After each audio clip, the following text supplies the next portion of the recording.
Alors, Éric Zemmour, ne croyez pas que le destin est plus que la densité de l'enfance.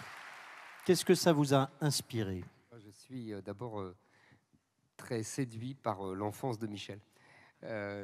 C'est vraiment le rêve de tout petit banlieusard que j'étais. La campagne, la beauté des pierres, la beauté des paysages.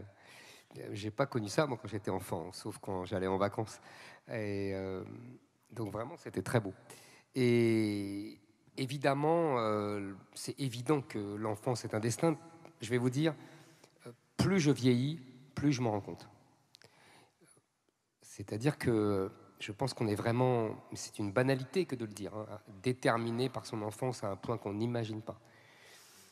Moi, par exemple, je vois bien pourquoi je suis devenu ce que je suis devenu, pourquoi je dis ce que je dis, pourquoi je pense ce que je pense. Et en fait, tout, tout est dans ce que j'ai vécu dans mon enfance.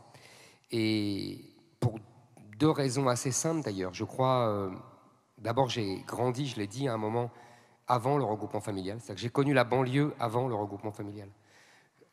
C'est absolument fondamental. C'est-à-dire que j'ai connu la France qui assimile des immigrés, mais avec une population française qui reste là. C'est-à-dire que moi, dans mon immeuble, il y avait une famille qui s'appelait Minot et il y avait une famille qui s'appelait Martin. Je m'en souviens très très bien. Aujourd'hui, ça a complètement basculé. C'est-à-dire qu'il n'y a plus... Vous voyez, on s'assimilait petit à petit à la population française, aux Français qui étaient des modèles. Ça a complètement disparu.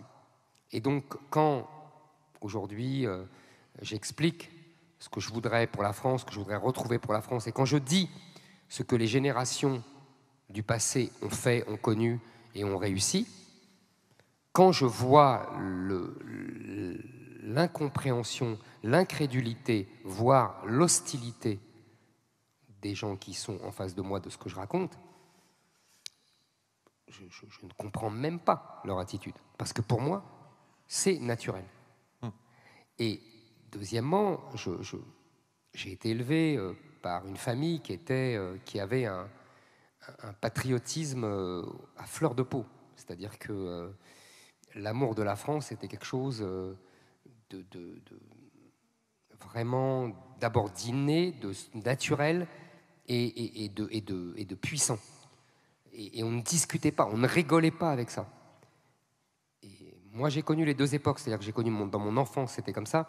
Et ensuite, et Michel doit avoir la même expérience que moi, dans les années 70, on a vécu les moqueries, toute la contre-culture 68arde, évidemment, dont on est imprégné naturellement, puisque c'était notre génération.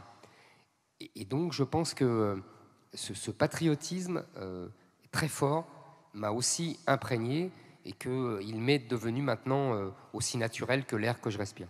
Michel, vous avez aussi une certaine nostalgie de votre enfance, mais peut-être pas la nostalgie des mêmes choses. Non, c'est vrai que Eric me fait plaisir en me disant qu'il envie mon enfance et je n'envie pas la vôtre parce que je répondrai. Non, je précise, Michel, si vous me permettez. Juste le temps de faire quelques phrases. Je vous en prie, pardon, Michel, pardon. Parce que c'est l'histoire du rat des villes et du rat des champs. Et je me suis posé la question de la vision du monde qu'on pouvait avoir quand on avait méconnu la nature. Et je vois que là où vous viviez enfant, on ne voit pas grand-chose de la nature. C'est du bac à sable, c'est du béton, c'est du bitume, c'est du ciment. Ce sont des voitures, c'est du gaz carbonique, ce sont toutes ces choses-là. On ne voit pas la Voie lactée, on ne voit pas les saisons. On voit bien qu'il y a des fleurs de temps en temps, qu'il y a des feuilles aux arbres, que ça tombe l'hiver, qu'il n'y a plus de feuilles, etc. Mais il y a dans la campagne normande, dans Chambois, quelque chose de virgilien. Je sais que ça plaira à Eric qui connaît son Virgile par cœur. Et on peut encore être virgilien aujourd'hui quand on est dans la campagne. C'est plus difficile. Mon père, qui était né en 1921, était un contemporain exact de Virgile. Il labourait avec les chevaux. Et puis, il y a eu le 6 juin 1944, il y a eu l'arrivée des Américains, il y a eu l'arrivée du tracteur, du moteur, il y a eu l'industrialisation de l'agriculture et la paysannerie française a disparu. Mais on peut encore aujourd'hui voir, même si c'est vraiment en mauvais état tout ça, mais le cours d'eau, la petite rivière qui traverse, la nuit, la couleur, les couleurs de la nuit. La nuit, c'est pas noir. C'est noir, c'est bleu, c'est violet, ça dépend des moments. Et mon père m'a expliqué lune croissante, lune décroissante, lune montante, lune descendante. Il m'a expliqué les saisons. Et d'une certaine manière, on prend sa place dans un cosmos. De sorte que ça donne des racines. Et je comprends le cerveau bien fait d'Éric parce que ces racines sont intellectuelles. Moins proustiennes, je ne vais pas parler pour vous complètement, hein, mais je dirais moins proustiennes parce que les odeurs, les parfums, la nature, les oiseaux, les fleurs, les saisons, quand la neige marquait l'hiver, quand les fortes chaleurs marquaient l'été, quand on voyait pousser les blés, qu'on voyait les moissons, qu'on voyait les chaumes, qu'on voyait, etc., etc. Quand on voyait tout ça, on était encore un contemporain de Virgile, et je le suis toujours. J'ai toujours une maison à Chambois, j'ai le désir de faire une université populaire des beaux-arts à Chambois, et sûrement pas à Paris. Et je pense qu'effectivement, les villes sont des catastrophes pour les enfants. S'ils n'ont pas des grands-parents, vous parliez tout à l'heure de vos vacances, mais la possibilité pour les vacances de dire « Ah, on peut courir les filles en allant sous un pont et puis voir un gardon dans une eau fraîche et puis on a le soleil qui nous donne justement des coups de soleil, on mange de l'herbe, on va chercher un petit peu plus tard les mûres dans les ronciers. » Et on se dit « Le rapport au monde ne peut pas être le même. » Moi, j'ai un rapport très sensuel, ras des champs. Et je pense qu'Éric a un rapport hyper intellectuel au monde, hyper cérébral, médiatisé par les livres. C'est-à-dire que je comprends très bien que dans un univers comme le sien, les racines ne puissent être qu'intellectuelles. Les miennes me paraissent un peu intellectuelles, mais aussi sensuelles, proustiennes, je dirais, pour aller vite. Alors, je suis tout à fait d'accord. Simplement pour dire que, c'est pour ça que je vous ai interrompu tout de suite, alors que c'est pour vous dire que j'étais en même temps très heureux. C'est-à-dire que il y a dans cet univers, qui est pour tout dire assez moche, il y a effectivement une telle chaleur familiale, humaine, des rapports avec ma mère, etc., que je me suis plongé dans les livres, Michel a tout à fait raison, et je n'en étais pas du tout malheureux. Donc je n'ai pas du tout souffert de cette absence de nature, etc. Mais c'est vrai que ça change le rapport qu'on a au monde, ça c'est incontestable. Alors, vous voyez, on vient d'avoir une aimable conversation. Et je voudrais en profiter pour évoquer la question du style, la forme, avant de venir au thème de fond. Comment on se fait entendre dans le monde médiatique aujourd'hui? Est-ce qu'il y a besoin de provoquer? Est-ce qu'il y a besoin de parler fort, finalement, pour être entendu? Est-ce qu'il faut choquer pour nuancer ensuite? Ça s'adresse d'abord à vous, Éric, cette question.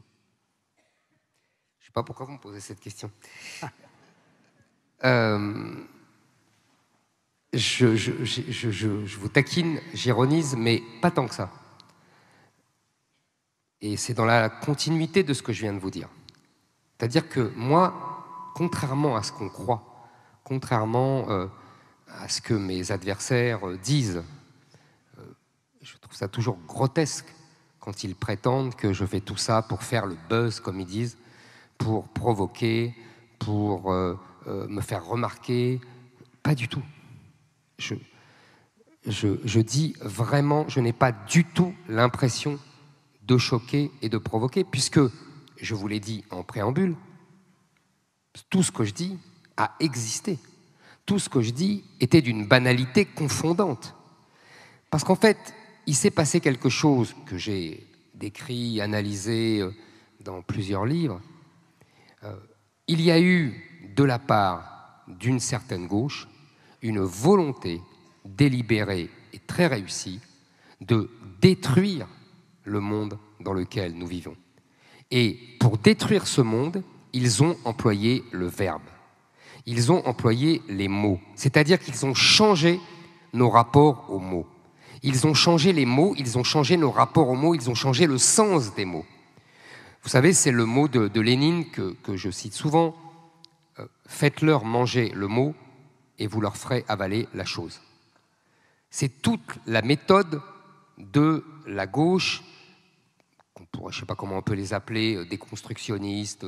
Aujourd'hui, on appelle ça woke, mais à l'époque, c'était des marxistes, c'était la même chose. Il y a eu une volonté sur plusieurs décennies de certaines gauches successives de détruire le cadre de l'État-nation, de détruire le cadre de la famille traditionnelle, de détruire même aujourd'hui le cadre des sexes, vous voyez, de subvertir tout cela et de les détruire. Donc, pour en revenir, moi, simplement, j'ai compris cela. Voilà. J'ai compris qu'ils voulaient nous imposer leurs mots et je refuse de prendre leurs mots. Et j'impose mes mots. C'est ça qu'ils me reprochent. C'est pour ça qu'ils me traitent de tous les noms. Je refuse d'employer leurs mots. Je refuse de dire violence policière. Je refuse de dire féminicide. Je refuse de dire, oui, d'écrire dans l'écriture inclusive. Vous voyez, tous ces mots-là, je les refuse. Et j'emploie mes mots. Et ça, c'est ma manière à moi de m'imposer et de résister à leur pression phénoménale. Et je pense que si ma parole a un écho, c'est parce que je passe par-dessus tout cela et les gens entendent les mots que j'utilise et se disent « mais il emploie les mots qu'on connaît ». J'entends bien. Je précise d'ailleurs qu'il y a de l'écho sur votre voix. Il y a beaucoup d'écho. Faites attention au son, s'il vous plaît. Michel, vous pensez le contraire, je crois. C'est-à-dire que pour vous, choquer, c'est prendre le risque de ne plus dialoguer. Oui, alors il y a des gens qui sont facilement choqués. Et quand je vois Éric Zemmour polémiste, je me dis, mais de quoi parle-t-on? Éric n'est pas polémiste. On en fait un polémiste, mais c'est pas son but. Moi, je crois que le défaut d'Éric n'est pas là. Il est qu'il continue dans la bibliothèque, qu'il est toujours dans la bibliothèque et que c'est tout à son honneur. C'est-à-dire qu'il s'adresse aux gens comme si les gens étaient capables de comprendre des débats extrêmement techniques, des débats très pointus. Moi, je pense que et mon père et ma mère ne m'auraient pas laissé faire le malin. Je ne dis pas qu'Éric fait le malin, mais je veux dire en utilisant des grands mots, en faisant le kéké, et puis en laissant croire que je pouvais impressionner. Ça n'aurait pas marché du tout. Éric s'adresse à tout le monde de la même manière, mais pas par le bas, ça n'est pas un populiste, mais par le haut. Il a vraiment l'impression qu'après avoir fait mouliner son intelligence sur, par exemple, les travaux de Paxton, il peut très bien parler à égalité aux gens, en leur disant qu'il est d'accord ou pas d'accord, etc. C'est-à-dire qu'il met le niveau très haut avec des gens qui peuvent ne pas comprendre. La subtilité de sauver des juifs, sauver les juifs. D'un seul coup, la presse s'empare de ce détail, ce point de détail, dirait d'autres, pour en faire une polémique en disant qu'il est polémiste. À un moment donné, on dit le problème, il est pas dans ce détail, il est dans le discours. Que dit cette phrase ? Elle est impliquée dans quel raisonnement? Est-ce que le raisonnement d'Éric Zemmour est juste ou pas? C'est ça le problème. C'est pas de faire de la sémantique. Moi, j'ai donc eu, je disais tout à l'heure, des parents qui étaient simples et modestes et n'auraient pas accepté qu'on fasse le malin. Et j'ai été 20 ans prof dans un lycée technique. C'est-à-dire que si on rentrait en disant « Pourquoi des jugements synthétiques a priori sont-ils possibles ?», on passait par la fenêtre. Ça ne marchait pas. J'étais fonctionnaire, 20 ans, et j'ai aimé ce métier, et j'ai aimé le statut de fonctionnaire. Il fallait donc faire un travail d'éducation. Et je pense que l'un des défauts d'Éric, c'est de croire tout de suite à l'intelligence des gens et de dire on y va tout de suite, et on a un débat de haute qualité et de haute tenue avec des gens qui ne sont pas à la hauteur, surtout les journalistes. Et donc...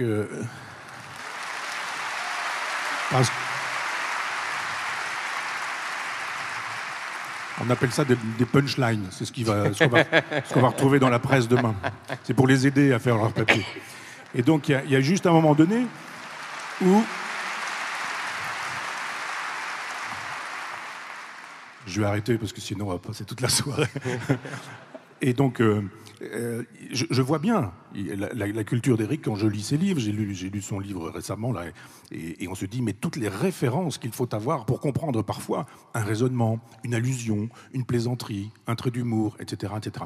Tout le monde n'est pas capable, parce que l'école étant ce qu'elle est devenue et ce qu'elle a fait aujourd'hui, l'inculture est telle que c'est très difficile de pouvoir combattre au même niveau avec Éric. Moi, je pense qu'il faut de l'éducation populaire. Et qu'il faut dire, moi j'ai travaillé, j'ai lu La critique de la raison pure, c'est un livre extrêmement compliqué, je dois vous l'expliquer, Donc, je ne vais pas commencer par dire comment des jugements synthétiques a priori sont-ils possibles. Je vais commencer par le plus bas en disant on grimpe, on grimpe, on grimpe. C'est-à-dire que la provocation, elle est problématique parce que justement les gens ne comprennent pas. Certains se bloquent et puis il y a tout un système qui a surtout envie de fabriquer de la polémique parce qu'elle ne vit que de ça, cette époque. Parce que d'ailleurs, la polémique, c'est beaucoup d'argent sur le système médiatique. Il faut quand même se dire ces choses-là. Que les fameuses punchlines, c'est juste fait pour passer devant l'autre en termes d'audience et qu'on fabrique. C'est-à-dire qu'on arrête de penser, on prend le détail dont je parlais tout à l'heure en disant prenez le détail pour le tout et ça vous suffira. Moi, j'ai aimé chez Sorel, Georges Sorel, qui reconnaît cette idée qu'il faut user du mythe plus que de la provocation. Quand le général de Gaulle doit gouverner la France, alors qu'il y a eu tellement de collabos, tellement de pétinistes, tellement de vichistes, tellement de girodistes, tellement de mitterrandiens, etc., il y a un moment donné où il faut créer un mythe. Il crée le mythe d'une France résistante. Le mythe, ça suppose un jour une démystification, une démythologisation, et parfois on tombe de haut. Mais je crois qu'il y a plus de vertu à faire fonctionner les mythes rassembleurs, une espèce de poétique, lyrique, gaulienne ou gaulliste, beaucoup plus que la provocation, parce qu'on sait très bien qu'on ne gagnera jamais avec des gens qui ont juste envie, dans un texte de 40 pages, d'aller chercher 2 mots, de pinailler sur les 2 mots en disant « Vous avez vu ce polémiste, que sait-il faire de la polémique? Il ne sait faire que ça, c'est un polémiste. » Et un polémiste, par définition, c'est pas quelqu'un qu'on tient en considération. On ne va pas débattre. Il n'est pas historien, il n'est pas agrégé d'histoire. Pour qui se prend-il? On entend ça en permanence. On se dit « Mais est-ce que c'est ça le problème ?» Je connais beaucoup d'agrégés qui disent beaucoup de sottises. Est-ce qu'il dit des choses vraies, des choses justes? Lisez au moins le chapitre avant d'aller chercher le mot pour aller faire une distinction sémantique. Donc je crois que dans un monde énervé, il est problématique d'utiliser la provocation. Je suis d'accord avec le raisonnement, mais j'allais dire, je n'en ai cure. Mais je ne dis pas ça pour vous, Michel, évidemment. Je dis ça parce que je pense que, évidemment, je prends de gros risques à faire ce que vous avez décrit. Vous avez 1000 fois raison, surtout que je suis l'objet d'un certain acharnement de beaucoup de gens. Mais je pense vraiment, et pour l'instant, l'histoire me donne plutôt raison, que même si les gens ne comprennent pas tout, n'ont pas toutes les références, vous avez tout à fait raison, en plus avec l'effondrement du niveau scolaire, c'est encore plus difficile. Mais même s'ils n'ont pas toutes les références, je pense qu'il y a quelque chose qui passe. Et qu'il y a un contre-discours à la doxa dominante qui passe. Et que même si vous voulez, il y a des gens qui prennent 20%, il y a des gens qui prennent 30%, il y a des gens qui prennent 50%, je pense que c'est bien quand même. Et que ça vaut le coup. Alors évidemment, le risque est énorme. C'est-à-dire que le risque, c'est qu'à chaque fois, j'ai des polémiques et qu'on me resserre à chaque fois les mêmes bêtises. Pétain récemment, ouais, encore Pétain, une fois. Vous devez regretter ça. Non, je ne regrette pas du tout. Je ne regrette pas du tout parce que je pense que mes contempteurs se font plus de mal qu'à moi. Mais c'est un pari, je reconnais. C'est un pari pascalien. C'est-à-dire que je pense que finalement, j'ai le mot de la fin. Encore une fois, c'est peut-être, comme dit Michel, c'est parce que je fais le malin, comme quand j'étais petit devant ma mère. Mais non, mais j'assume. Je suis pas freudien. J'assume. Ça se sait. J'aimais beaucoup faire le malin devant ma mère. J'aimais beaucoup quand elle me disait que j'étais intelligent et tout, donc j'assume très bien. Mais il n'empêche, je crois vraiment, plaisanterie mise à part, et pas du tout pour mon ego, etc., parce que c'est justement, je me fais insulter à chaque fois que je tente ça. Mais je pense qu'il en reste quelque chose. Je pense que les gens me sont reconnaissants de cela. Un, de ne pas avoir abaissé le niveau et d'avoir mis le niveau à un certain, même s'ils ne comprennent pas tout, parce que je vois, il y a des gens de différentes vous voyez, classes socioculturelles qui m'écoutent et qui me lisent. Il y a des gens, par exemple, qui me disent, et ça m'amuse beaucoup, qui me disent « Ah, ça fait 3 fois que je relis votre livre parce qu'il y a des mots que je ne comprends pas, il y a des références que je n'ai pas, donc je vais chercher, etc. » Mais c'est ma manière à moi un peu abrupte. Je vous l'accorde, Michel, pas très pédagogique, je vous l'accorde aussi. Mais voilà, c'est ma manière d'éduquer et d'enseigner. Et surtout, parce que moi, je n'oublie jamais cela, de combattre les gens qui nous détestent et qui veulent nous détruire. Parce que je ne suis pas un professeur. Je n'ai pas cette prétention du tout. En revanche, je suis un combattant. Je combats pour mes idées, pour la France, pour une certaine idée de la France, pour reprendre l'expression célébrissime. Et je sais qu'il y a des gens qui veulent détruire cette idée-là. Donc je les combats. Et ma manière de les combattre, c'est celle-ci. Stéphane, juste 2 mots.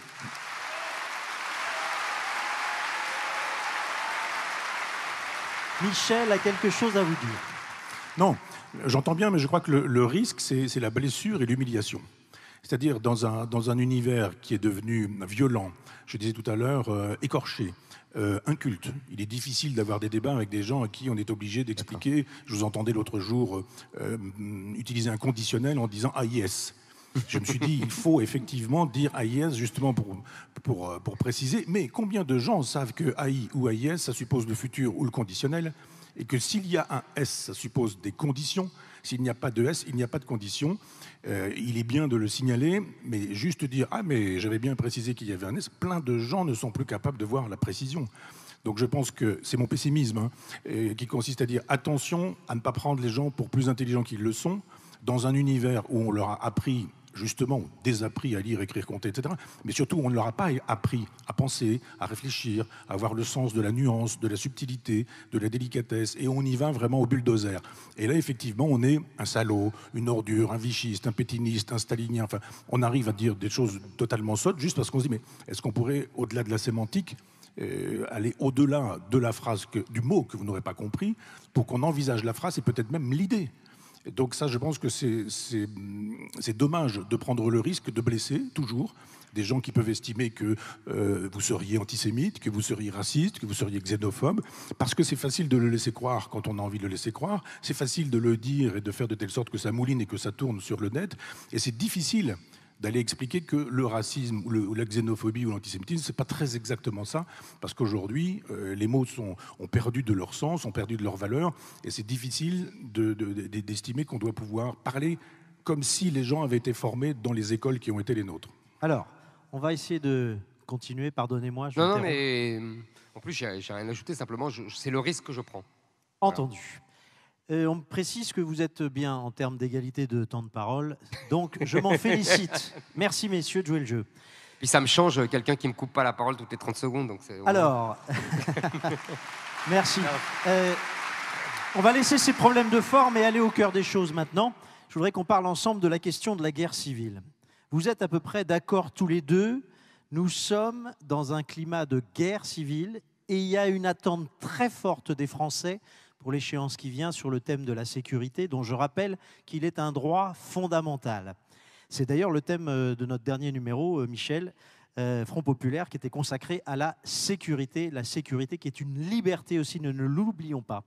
Mais j'ai une question un peu vacharde à vous poser. Est-ce que vous pensez que devant l'ensauvagement de la société, il faut permettre aux Français de se réarmer? Je vais d'abord la poser à Michel, cette question.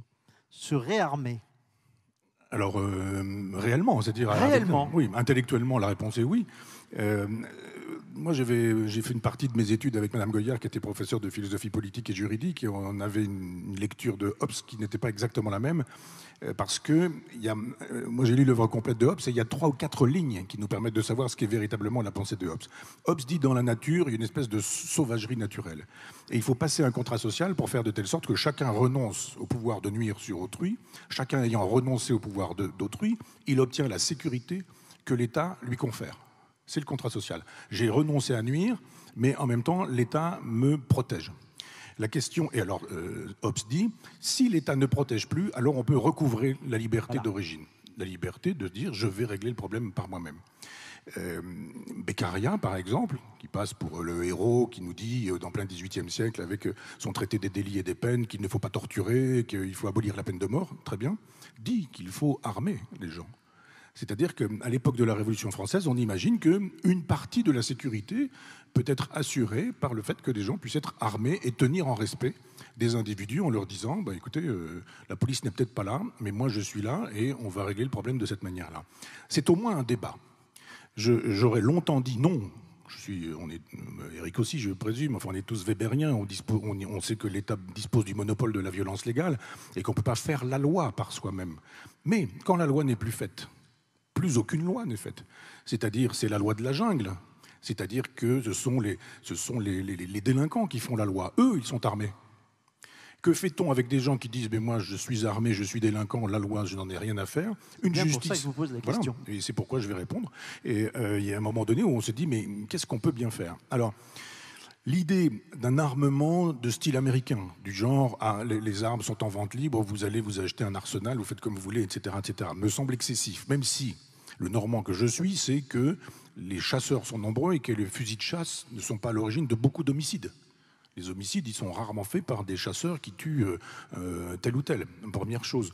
La deuxième chose, c'est que je me dis que nous avons une police extraordinaire, une gendarmerie extraordinaire, des militaires extraordinaires. On le dit de temps en temps en disant « là là, ils sont formidables » et puis après on passe à autre chose et on les renvoie au combat. On a aussi des gens qui sont des réservistes et je ne verrais pas d'un mauvais œil que ces gens-là soient armés en permanence. C'est-à-dire qu'ils aient la possibilité de se déplacer avec des armes, ils sont des représentants de la loi et qu'ils puissent également en faire un certain usage de menaces, usage pour calmer ou éventuellement, quand il y a un terroriste qui est en train de commettre ses forfaits, d'utiliser ces armes. Donc l'idée d'une espèce de démocratisation de l'armement en disant tout le monde peut s'armer, je ne suis pas pour, mais l'idée d'une aristocratisation qui permettrait aux gens qui sont dans la loi, qui ont prêté serment, qui sont dans la police, qui sont dans la gendarmerie ou qui sont dans l'armée de réserve, je ne serais pas gêné du tout par le fait de savoir que dans un train à côté de moi, il y a quelqu'un qui est un officier ou un sous-officier qui porte son arme en étant habillé en civil. J'ai hâte de connaître votre opinion là-dessus.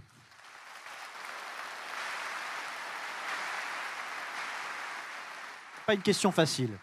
Non, c'est pas une question facile, surtout que Michel sait bien que la Révolution française a justement donné à chacun le droit d'être armé. On a oublié que les gens ont fait la Révolution française d'abord pour avoir des armes comme les aristocrates, pour pouvoir chasser, etc. Et que tout de suite, la Révolution française a canalisé cela. Ce que dit Michel, en fait, ça s'appelle la garde nationale dès 1789, c'est-à-dire des bourgeois armés et qui défendent et qui protègent et qui, un jour, attaquent les gardes suisses pour renverser la monarchie. Et c'est le 10 août 1792. Donc il y a un sens politique à cela. Donc je pense que pour l'instant, nous avons encore, Michel l'a dit lui-même, la police, la gendarmerie, éventuellement l'armée, qui peut nous défendre. Parce qu'en fait,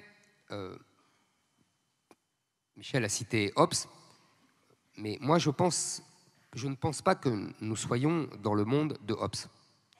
C'est-à-dire que je pense plutôt que nous sommes dans le monde de Ibn Khaldoun. Je m'explique. Ibn Khaldoun, historien, on dit qu'il a plus ou moins inventé la sociologie au XIVe siècle, et il réfléchit sur l'évolution de la société, et des sociétés, et des empires, comment les empires meurent. Vous savez, c'est depuis la chute de l'Empire romain, tout le monde réfléchit à comment les empires vivent et meurent.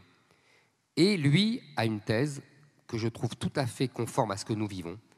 C'est-à-dire qu'il dit, voilà, en fait, les sociétés sont divisées en deux, entre les sédentaires et les nomades.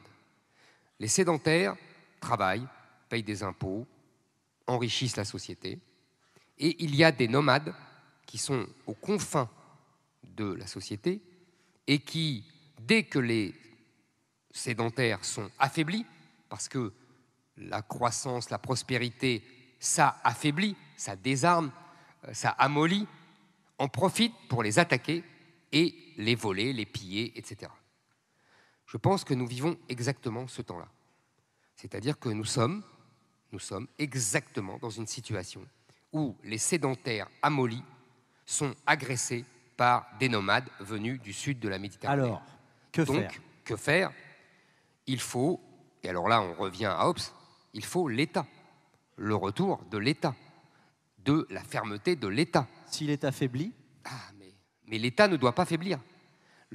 S'il faiblit comme actuellement ? S'il faiblit, ne mettons pas dans cette situation. Je pense qu'il faut au contraire rétablir la puissance de l'État, rétablir la force de l'État. C'est-à-dire qu'il faut que l'État reprenne en main cette situation. Je prendrai une deuxième comparaison historique. Je pense que nous vivons aujourd'hui dans une situation un peu comparable à ce qu'ont vécu les Chinois à la fin du XIXe siècle. Je m'explique en deux mots. À la fin du XIXe siècle, la Chine était très affaiblie. Et donc les puissances occidentales, qui étaient à leur zénith, qui colonisaient le monde entier, ont trouvé un moyen original, si j'ose dire, de dépecer la Chine.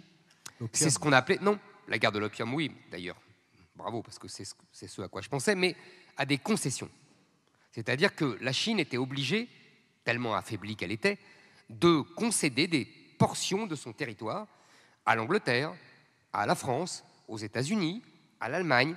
Et dans ces territoires, la loi n'était plus chinoise. C'était des territoires chinois, mais la loi n'était plus chinoise. Elle était anglaise, française, américaine, vous voyez, selon les concessions. Je pense que nos banlieues aujourd'hui sont des concessions. C'est-à-dire qu'il y a une population étrangère qui a conquis ces territoires et à qui l'État français, par faiblesse, a accordé cette concession. Nous sommes en régime semi-colonial. C'est-à-dire que nous avons aujourd'hui, dans les banlieues, un système de concession et l'État ne veut pas le reconnaître, exactement comme la Chine à l'époque disait non, non, nous avons gardé notre souveraineté, etc. Je pense que c'est ça aujourd'hui. Donc il faut, c'est pour ça que je réponds à votre question sans répondre à votre question. Il faut que l'État reconquiert ces concessions qu'il a, par sa faiblesse, accordées. Alors, j'ai l'impression que c'est juste une question de volonté de l'État pour reconquérir les territoires perdus de la République. Je voudrais que l'on découvre la question de Jean-Pierre Fabre-Bernadac. Vous vous souvenez de ce capitaine de gendarmerie qui est à l'origine de la tribune des militaires il y a quelque temps. Est-ce qu'il suffit de changer de paradigme politique pour reconquérir les territoires de la République? C'est sa question. Bonjour Monsieur Onfray, bonjour Monsieur Zemmour. Je m'appelle Jean-Pierre Fabre-Bernadac et suis le président de l'association Place d'Armes. Permettez-moi d'abord d'avoir une pensée émue pour le caporal-chef Maxime Blasco, héros et patriote convaincu, mort au champ d'honneur, loin de sa terre natale. Voilà ma question.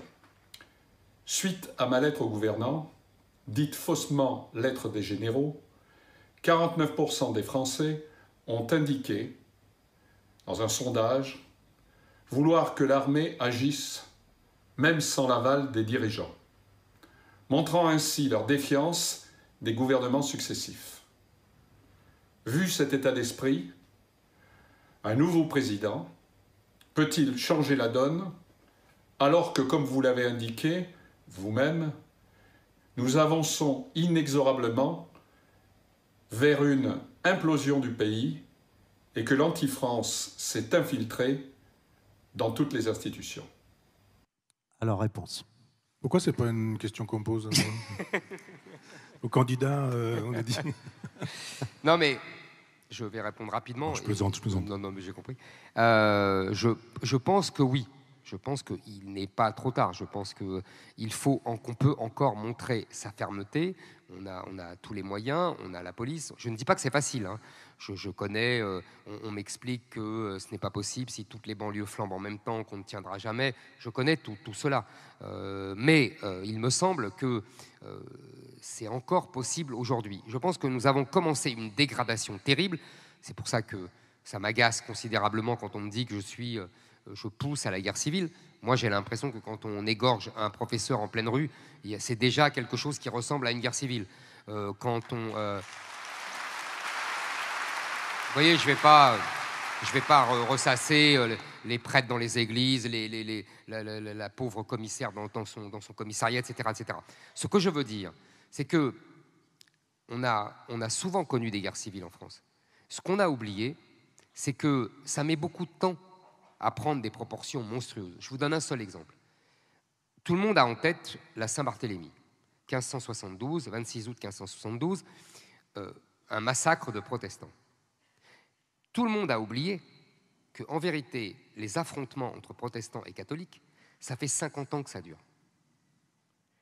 Vous voyez qu'il y a une montée lente aux extrêmes, une lente montée aux extrêmes, et que ça ne tombe pas du ciel. En l'occurrence, ça fait 50 ans que les deux s'affrontent et qu'il y a des exactions de part et d'autre, et que la Saint-Barthélemy est une espèce d'explosion de fureur à l'occasion d'un événement anecdotique. Tout ça pour vous dire qu'on est déjà dans la guerre civile. Et que qu'est-ce qui provoque la Saint-Barthélemy, contrairement à ce qu'on croit? C'est la faiblesse du pouvoir royal qui essaie justement de faire des concessions à tout le monde, aux catholiques, aux protestants, et qui n'impose pas sa fermeté. Quand le pouvoir royal, c'est d'ailleurs l'origine de la monarchie absolue, en vérité, on a inventé la monarchie absolue en France pour régler cette question religieuse.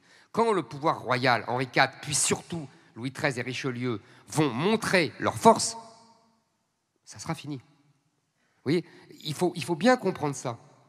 C'est la faiblesse qui fait la guerre civile, c'est la force qui l'empêche. Michel.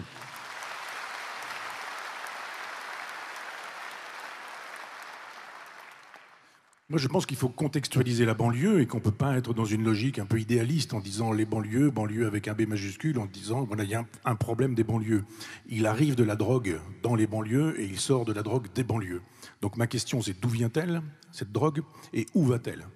Et on ne peut pas imaginer que, parce que je plaisantais tout à l'heure, parce que notre militaire posait la question à un chef d'État en posant la question pourrait-il, etc. Moi, je fais un travail de philosophe en disant mais il y a des pays qui fabriquent cette drogue. Le Maroc, l'Afghanistan, un certain nombre de pays d'Amérique du Sud. Nous avons de bonnes relations avec ces pays-là. Il n'y a pas de problème. Pendant des années, d'ailleurs, la France justifiait la présence militaire en Afghanistan. Que s'est-il passé? On faisait quoi contre la culture de la drogue? On sait aujourd'hui qu'avec les satellites, on peut voir très précisément dans un champ si on fait des betteraves, du maïs ou de la drogue, ou du pavot, de la culture du pavot. Donc il y a déjà un problème de politique internationale, de politique étrangère et de capacité. Je suis d'accord avec Eric sur l'idée qu'il faut effectivement permettre à l'État d'exister à nouveau, mais ça c'est Maastricht. Depuis qu'il y a Maastricht, il n'y a plus d'État. Le but c'est ça, c'est quand même de détruire l'État. Donc d'une certaine manière, c'est de permettre aux banlieues d'être ce qu'elles sont et de fonctionner comme elles fonctionnent. Mais il y a d'abord les pays qui fabriquent de la drogue et qui peuvent sans difficulté la faire circuler. Ça, il n'y a aucun problème quand ce sont les États qui gèrent ces choses-là. Et puis après, il y a les gros dealers, puis les petits dealers, et puis les dealers qui, dans les banlieues, vendent à qui? À des consommateurs. On entend régulièrement des gens du showbiz nous expliquer qu'ils se sont fait des lignes de coke, qu'ils ont pris ceci, qu'ils ont pris ça. Il n'y a pas de problème contre ces gens-là. C'est même un peu mondain, c'est même un peu normal. On nous explique que chez machin, chez bidule, chez Adèle, il y avait des saladiers de cocaïne. Ça ne pourra nous donner les adresses. Je pourrais commencer par donner les noms, mais tout le monde les connaîtrait et personne ne serait étonné des noms que je pourrais donner. Donc je pense que plutôt que d'aller voir uniquement dans les banlieues, la banlieue c'est un petit rouage dans une grosse machine. L'argent de la drogue, c'est l'argent de la mafia, c'est donc l'argent de la politique planétaire. C'est clair, c'est très clair.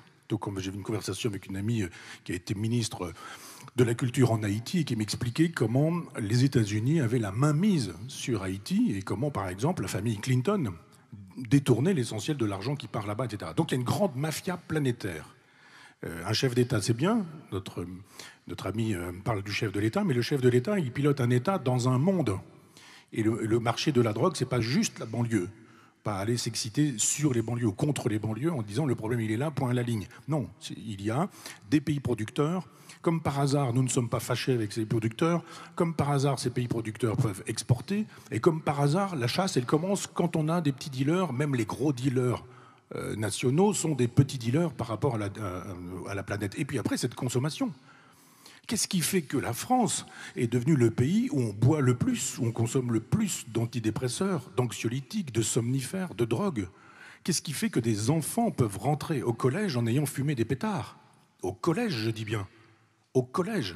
Moi, j'ai connu des gens qui, au collège d'Argentan, m'avaient dit qu'effectivement, des enfants fumaient des pétards avant de rentrer en classe. Donc je pense que c'est une question de civilisation, plus qu'une question de police, plus qu'une question d'armée, plus qu'une question de envoyons l'armée là-bas et puis réglons les problèmes. C'est une question de civilisation, là encore. Si nous étions capables d'aller prendre les problèmes à la racine, mais il faut une volonté. Or, il n'y a pas de volonté. C'est tellement facile de diriger un peuple d'alcooliques, un peuple de gens qui se droguent, un peuple de gens qui sont en permanence avec des pétards en estimant que ça fait partie de leur quotidien. Il faut voir, c'est-à-dire que les gens qui fument du crack, là, on sait très bien où ils sont. La plupart sont sans papier, pourquoi on fait rien? On les déplace. Ils sont dans l'illégalité, on les déplace, on dit non, ça fait partie de la vie, finalement. Les drogués, c'est formidable quand on a un peuple de drogués. On les maintient sous addiction avec des salles de shoot, mais absolument, alcoolisés, ou qui prennent des somnifères, des anxiolytiques, des antidépresseurs, qui sont devant leur télévision, qui regardent les séries, et qui, etc. Mais effectivement, c'est un défaut de civilisation plus qu'un défaut de police, Je crois que l'armée pourrait potentiellement, peut-être, résoudre ce genre de problème. Mais moi, je pense qu'un chef d'État qui, justement, poserait la question en termes de civilisation en disant « Mais qu'avons-nous fait ?» pour avoir un peuple qui est à ce point dans la détestation de soi-même. Parce que consommer toutes ces choses-là, il faut quand même ne pas s'aimer beaucoup. Alors, Éric, vous avez réfléchi pendant ce que disait absolument, Michel. absolument.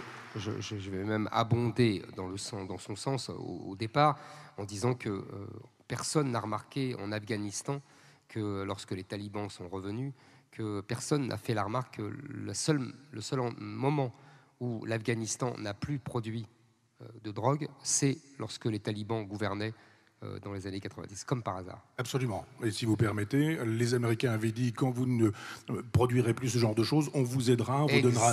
Et l'argent n'est jamais arrivé. Et exactement. Donc c'est quand même très révélateur. Ça, je vais tout à fait dans le sens. Et pareil pour le Maroc. Le trafiquant en chef, on voit bien qui c'est. On est d'accord. Et le Maroc, là, ce ne sont pas les États-Unis. Et c'est la même chose. Effectivement, les autorités françaises sont complices, au moins passivement, puisque on est évidemment le roi du Maroc, on le laisse faire, etc. Et le Maroc, d'ailleurs, le Maroc nous envoie sa drogue et ses mineurs isolés. Ça fait beaucoup. Alors, je pense que, donc, si je suis d'accord sur ce point, il n'empêche qu'il y a un vrai problème qui est plus global que ça encore, si j'ose dire, plutôt qui est un autre problème global, qui est que le trafic de drogue permet à ces entités, ces enclaves étrangères que j'ai décrites tout à l'heure, les fameuses concessions dont je parle, de vivre en autarcie. C'est-à-dire qu'elles ont un système économique viable qui est le trafic de drogue et qui permet de nourrir beaucoup de gens, qui permet d'arroser beaucoup de gens, comme la mafia dans l'Italie du Sud. La mafia en Italie du Sud, l'Italie, pouvoir réputé faible, n'hésite jamais à envoyer son armée pour combattre la mafia. Donc, je pense qu'il y a quand même une spécificité française. Maintenant, effectivement, la dernière remarque que fait Michel est fort pertinente. Pourquoi nous sommes le pays qui a des records comme ça de consommation de drogue, même si j'ai bien compris dans les statistiques, les gens, c'est surtout entre 20 et 30 ans, enfin jusqu'à 30 ans. Après, il y a une baisse, mais évidemment, il y a la jeunesse suivante, si j'ose dire, qui prend le relais. Je pense effectivement qu'il y a un mal-être profond du peuple français. Je pense que ce mal-être vient de l'angoisse sur l'avenir du pays. Je pense ça.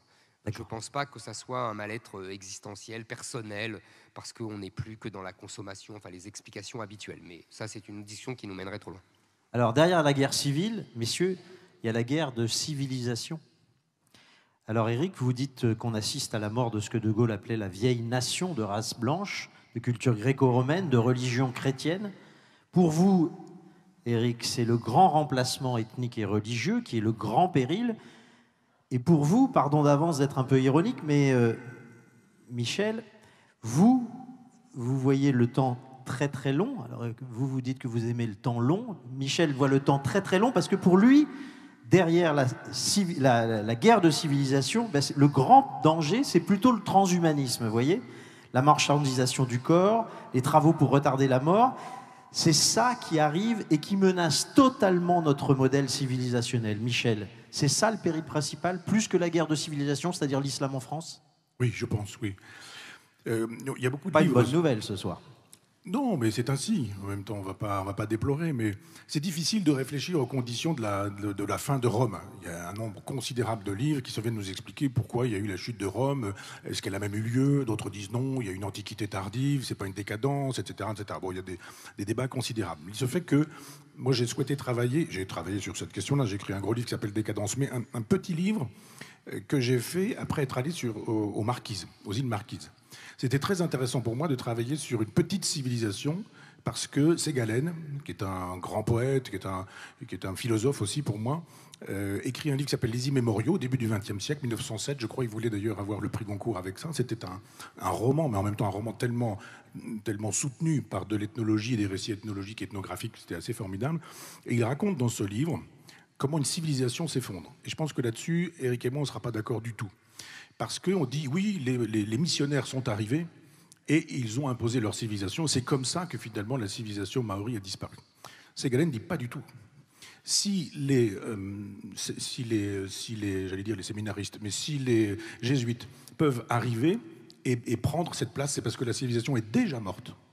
Ça n'est pas l'arrivée des chrétiens qui détruit cette civilisation, c'est parce qu'elle est détruite que les chrétiens peuvent arriver. C'est-à-dire qu'il explique qu'il y a une tradition, et cette tradition, avec des petites cordes à nœuds, permet aux anciens de réciter les généalogies, c'est-à-dire de raconter l'histoire. Donc on dit machin, fils de bidule, fils d'un tel, etc. On raconte les récits héroïques, les récits des dieux, les récits des demi-dieux, etc. Et Ségalen raconte que le village est réuni et que le personnage est en train de raconter le récit mythologique, la généalogie, l'histoire. Et à un moment donné, il s'arrête, il ne sait plus, il ne trouve plus. Il a perdu la généalogie. Ségalen dit ça y est, la civilisation est morte. Quand on n'a plus le sens de l'histoire, la connaissance de l'histoire, quand on ne sait plus que nous sommes inscrits dans un long temps, dans un plus ou moins long temps, alors à ce moment-là, les missionnaires peuvent arriver. Mais ce ne sont pas les missionnaires qui sont responsables de la fin de la civilisation. C'est l'incapacité qu'ont eu les Maoris de tenir leur civilisation en estime. Si on aime sa civilisation, si on aime sa culture, les autres comptent pour rien. Je crois donc que ce qui se passe actuellement, c'est qu'effectivement, on a l'impression que certains veulent prendre la France, mais c'est parce que la France est prise déjà, elle est déjà effondrée, elle est à prendre. Et il y a une telle détestation de soi, et moi c'est plutôt mon problème, pas tant ceux qui voudraient s'installer. Il suffirait parfois de leur dire qu'on ne le souhaite pas, qu'ils ne le feront pas, que nous ne voudrons pas, parce que nous aimons la France, sa culture, sa façon d'être, ses traditions, ce que j'ai appelé un lignage qui permet à Montaigne, à Rabelais, à Marivaux, à Victor Hugo, voilà, de dire voilà, la France c'est ça. Je pense qu'on pourrait déjà commencer par ça. Nous sommes morts du fait de ne pas nous aimer. D'autres arrivent en disant on ne vous aime pas. Et je crois effectivement que si on pense, et c'est l'une des vertus d'Éric, c'est-à-dire de penser en termes de longue durée. Mais là, je travaille sur l'esthétique, je lis Malraux intégralement, il y a des choses très intéressantes, c'est-à-dire que pour le coup, il faut penser en termes de millénaires. Quand le général de Gaulle dit « je vous le dis depuis 1000 ans », c'est drôle, mais en même temps, on se dit « eh oui, c'est ça la perspective, c'est pas 100 ans. Aujourd'hui, c'est 5 ans. » Et c'est même parfois 7 mois. Mais aujourd'hui, c'est 5 ans la perspective, et on dit voilà. Mais quelqu'un qui dirait, comme le général de Gaulle, moi c'est 1000 ans, ma proposition, alors là c'est quand même nettement plus intéressant. Oui, il y a un certain nombre de facteurs de décomposition de l'Europe judéo-chrétienne. Ça paraît évident, l'islam en fait partie, mais petitement. Il n'y a pas que l'islam. Tous ces gens qui, justement, sont dans le dégoût d'eux-mêmes, dans cette espèce d'envie d'échapper à soi-même. On parlait tout à l'heure de la drogue, de l'alcool, des somnifères, des anxiolytiques, des antidépresseurs. Il y a tout ça. Et je pense que... alors, il y a la démographie. Là aussi, je suis d'accord avec Éric. C'est-à-dire qu'on voit bien qu'il y a un effacement du judéo-christianisme. Mais je pense que ce qui va advenir après, peu importe, on sent bien que ça va être une espèce de cosmopolitisme. Ce qui n'est pas très important pour moi, ce qui est plus important, c'est que nous commençons à préparer une civilisation transhumaniste. Et que si vraiment, il y a effectivement les gréco-romains qui ont rendu possible les judéo-chrétiens, il y a un moment de tuilage comme ça. L'idéologie woke, la cancel culture, contribue à détruire tout ça avec un certain nombre de théories, de thèses qui préparent le transhumanisme. Cette idée qu'il n'y a plus d'hommes, qu'il n'y a plus de femmes, que des petites filles de 8 ans ou des petits garçons de 8 ans peuvent dire qu'ils ont envie de changer de sexe depuis 4 ans. L'idée qu'on devrait pouvoir aujourd'hui, si on n'a plus le projet d'avoir un enfant, avorter quelques jours avant la date légale, avant le jour où peut-être cet enfant aurait pu naître. Cette idée qu'on peut acheter des ovules, des spermatozoïdes, qu'on peut louer des utérus, qu'on peut vendre des enfants. C'est-à-dire que tout ce qui apparaît là nous montre que finalement le personnage qui devrait nous intéresser aujourd'hui, c'est Elon Musk, plus que le grand moufti de Jérusalem ou je ne sais quoi. C'est-à-dire que ce vers quoi nous allons, c'est effectivement ça. Réification, c'est-à-dire transformation des gens en choses, objectivation, transformation en objet. Il s'agit de dire un enfant n'existe pas en dehors du projet que vous en avez. Vous aviez un projet d'enfant, il devait naître. Cet enfant ne naîtra pas parce que si vous voulez, vous pouvez tuer cet enfant. Je rappelle que le Sénat n'a pas voté cette loi, mais que l'Assemblée nationale l'a votée et que c'était une proposition de toute la gauche, des écologistes, du Parti socialiste, du Parti communiste et de la France insoumise. Ces gens qui normalement étaient censés s'occuper des plus pauvres disent, vous pouvez aujourd'hui, si vous ne voulez plus de cet enfant, en finir, nous allons tuer cet enfant et nous allons le détruire, etc. Je pense que ça, un jour, si d'autres sont encore capables de lire, de voir et de savoir ce qu'est notre présent et ce qui sera devenu leur passé, découvriront que, effectivement, la chose était bien dite, il y a des gens qui auront le droit d'être des hommes et d'autres qui seront des sous-hommes. Je pense que nous allons vers un inhumanisme et que ça va très vite. Déjà, actuellement, à l'heure où nous parlons, sur la côte ouest aux États-Unis, il y a une truie qui s'appelle Gertrude, dont le cerveau est pucé, et on lui donne des informations numériques. C'est-à-dire qu'on fabrique dans le cerveau de ce cochon des souvenirs de choses qu'elle n'aura pas vécues. Ça veut dire qu'on peut enlever les souvenirs de choses qu'elle aura proprement vécues, et ce qui est possible sur cet animal est possible sur les humains. Quelle force spirituelle s'opposera à ça ?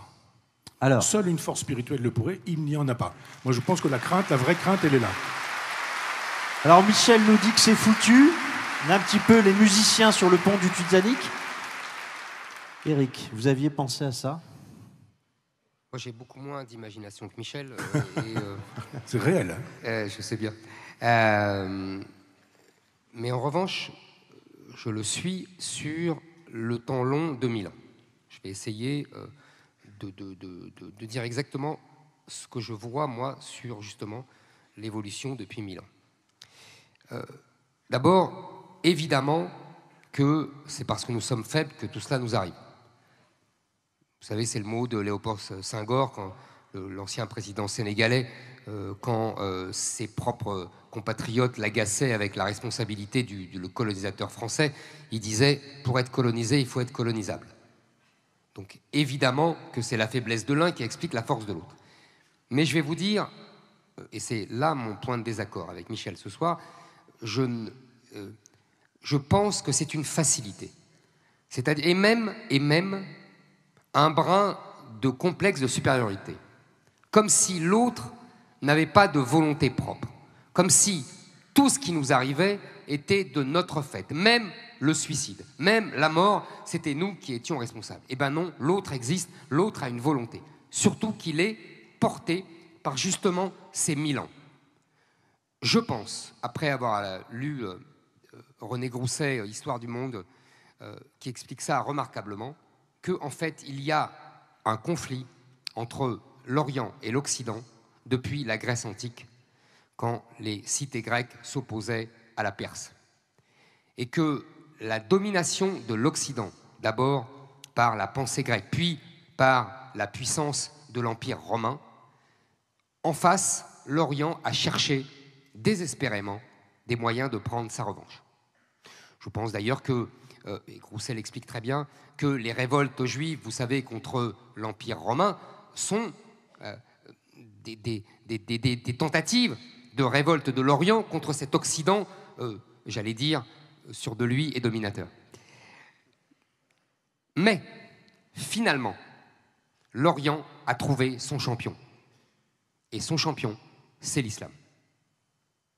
Parce que l'islam, c'est, si vous voulez, à partir du moment où Mahomet passe de la Mecque à Médine, c'est là que commence l'hégire, et c'est le moment où Mahomet devient non seulement chef religieux, mais chef de guerre et chef d'État.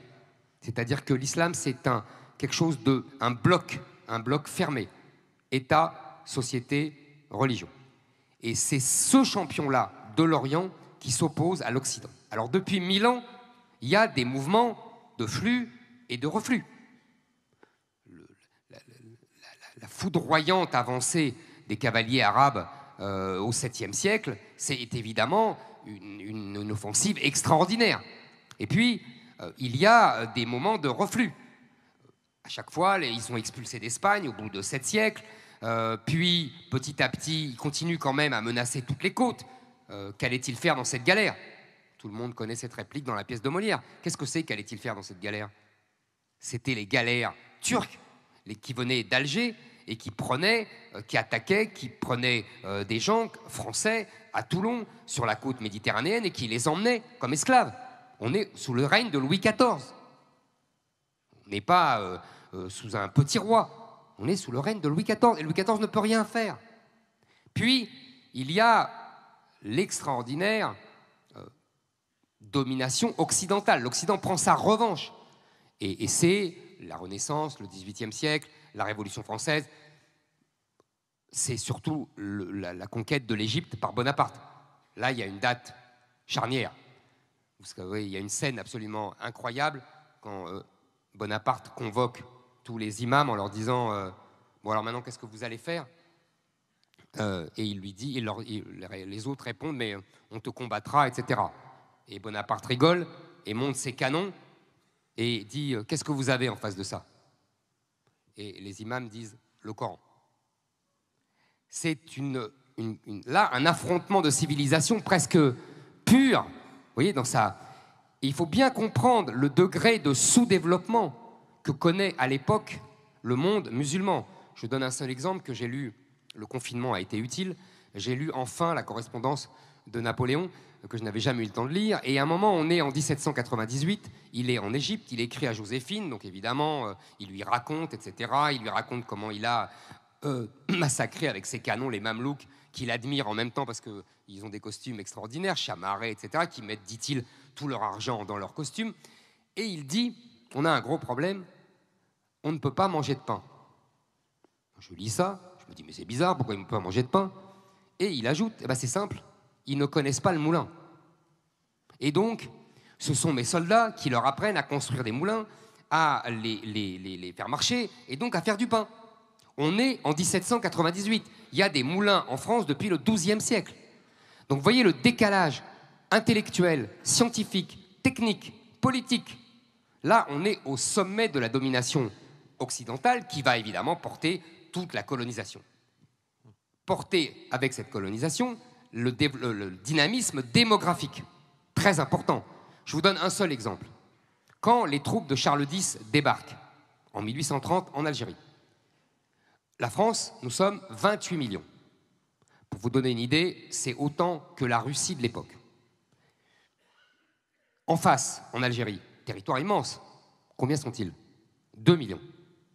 C'est-à-dire que toutes ces populations du Sud vivent encore, on parlait de la nature au début avec des accents bucoliques, mais il y a aussi des accents terribles de la nature. C'est-à-dire que tous les enfants mouraient en bas âge et qu'il fallait en faire 10 pour en garder un. Ils en sont encore là, eux. Et donc, il y a ce dynamisme technique, scientifique, politique et démographique qui fait que l'Europe, et la France en l'occurrence, vont se projeter dans ces régions.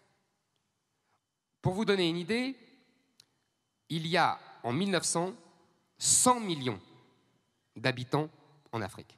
100 millions. Il y a à l'époque 400 millions en Europe. Donc, la colonisation est portée d'abord par un dynamisme démographique. 4 pour 1. Je considère que depuis la décolonisation, puis les années 70, nous sommes dans une vague de reflux. Démographie, il est simple, l'Europe est toujours à 400 millions ou 500 millions, l'Afrique sera à 2 milliards en 2050. Vous voyez, toujours 1 pour 4, mais dans l'autre sens. Et révolution financière, l'argent du pétrole. Révolution culturelle, le revival islamique. Et donc, on a, vous voyez bien, la civilisation, l'Orient porté par l'islam, qui aujourd'hui est en phase ascendante. Et donc, qui colonise une partie du territoire européen, parce qu'on peut parler de toute l'Europe, hein, c'est exactement le retour. Donc, vous voyez, c'est une histoire de 1000 ans. Donc, on peut dire, comme Michel, il a raison, on est affaibli, on ne croit plus en nous, on ne croit plus en notre histoire. Je suis d'accord avec ça, mais je pense que ce n'est pas suffisant pour comprendre ce qui nous arrive. Entendu. Alors, ça nous amène justement à la question de l'immigration et la question de l'assimilation. Bon, il faut qu'on avance, Michel. Juste 2 mots, je ne vais pas être long. Et heureusement qu'on a fait du pain avant d'inventer le moulin. Et il y a un tas de gens qui ont su, à la préhistoire, fabriquer du pain. Et ça n'est pas forcément un signe de supériorité que d'avoir inventé le moulin. Il y avait du pain bien avant, première chose. Puis deuxième chose, pour aller vite, l'Orient n'est pas que l'islam. Parce que j'entends bien, juste pour... Il y a une double revanche de l'Orient avec la Chine. Et bien voilà, et bien c'est ce que je voulais ajouter, en disant qu'il y avait aussi la Chine et que, hélas, la Chine vous n'aviez pas parlé de la Chine, et que si vraiment il y avait une menace, pour moi, elle était plus à craindre du côté de la Chine, qui pour l'instant est en train de jouer superbement en avançant ses pièces, et qui un jour dira maintenant on y va, et ce sera vraiment l'empire du milieu. Mais c'est pas la même revanche. C'est pas la même revanche, sauf que eux sont capables. Et probablement pas les pays musulmans de la planète, mais eux sont capables de travailler sur le transhumanisme. Et je pense qu'actuellement, en Chine, on est en train d'avancer sans foi ni loi sur des questions comme celle-ci, et qu'un jour, ils nous sortiront des chimères humaines. Ils sont déjà en train d'y travailler. Il y a en fait deux... Mais c'est la guerre de civilisation de Tington, en vérité. Oui. Il a tout dit, il a tout compris tout de suite. Alors, il y a deux champions de l'Orient. Absolument. Revenons à la question de l'immigration, comme je vous le disais. Il y a un constat commun, effectivement, c'est qu'on subit une vague migratoire sans précédent. Pour autant, est-ce que vous êtes d'accord sur les propositions? Notamment, je pense à ce mot, en 28 janvier 2021, qui a été repris dans Valeurs Actuelles, où vous parlez de remigration. Remigration. J'ai jamais parlé de remigration. Alors, c'est étonnant, parce que vraiment, ce mot, il a même été imprimé. Je ne sais pas ce que ça veut dire, mais... Ouais. Bon, alors, je ne sais pas ce que ça veut dire. Moi, moi je peux... Bon, allez-y. Non, mais je vais vous poser très simplement la question, parce que la remigration, nous, on aimerait bien savoir comment ça se fait, comment ça se pratique. C'est bien pour ça que j'emploie pas ce mot-là. Moi, je pense que, si vous voulez, nous vivons une vague migratoire... Bon, alors, si vous l'avez dit, vous le regrettez. C'est parce que vous dites... Mais non, je ne regrette rien. Il semblerait quand même que vous l'ayez dit, Eric, ce mot de remigration. Vous savez, on me prête tellement de mots. Bon, là, c'est Valeurs Actuelles. Non, mais c'est vrai. Bon, enfin... Non, mais c'est très simple. Nous devons travailler sur l'arrêt des flux. C'est la première urgence. On ne va pas se battre avec les chiffres, Michel et moi, on sera d'accord. Il y a les chiffres officiels. On est à 275 000 entrées légales par an, plus les 130 000 droits d'asile, dont 80% sont déboutés, mais personne ne part, vous connaissez les chiffres. Donc on a à peu près une ville de Nice, plus qu'une ville de Nice, tous les ans qui rentrent, et une ville de Paris au bout du mandat de Macron. Donc on arrête cette immigration. Donc on arrête complètement. D'accord. Donc moratoire sur l'immigration, mais est-ce que l'on met... C'est arrêt. On arrête le regroupement familial, on met le droit d'asile à l'extérieur. Ok. Mais j'entends bien, mais ce que je voudrais que vous précisiez, c'est le retour. Qu'est-ce que l'on fait sur le retour éventuel de... Je vais vous répondre. Voilà. Je vais vous répondre. Après, il y a des gens qui sont français et qui sont des gens qui n'ont absolument rien à craindre. Ils sont français d'où qu'ils viennent. Ils sont de l'autre côté de la Méditerranée, ils sont français, ils n'ont que cette nationalité. Il n'y a absolument aucun problème, ils resteront français. Je ne renverrai personne. C'est une évidence.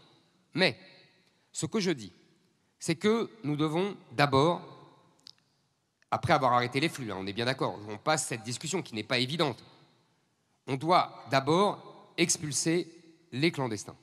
Aujourd'hui, vous savez qu'on expulse entre 10 et 15%, et encore, les chiffres sont faussés parce qu'on prend les chiffres de Mayotte, et tout le reste, en vérité, on n'expulse personne. Donc, et ça, il faut expulser déjà les clandestins.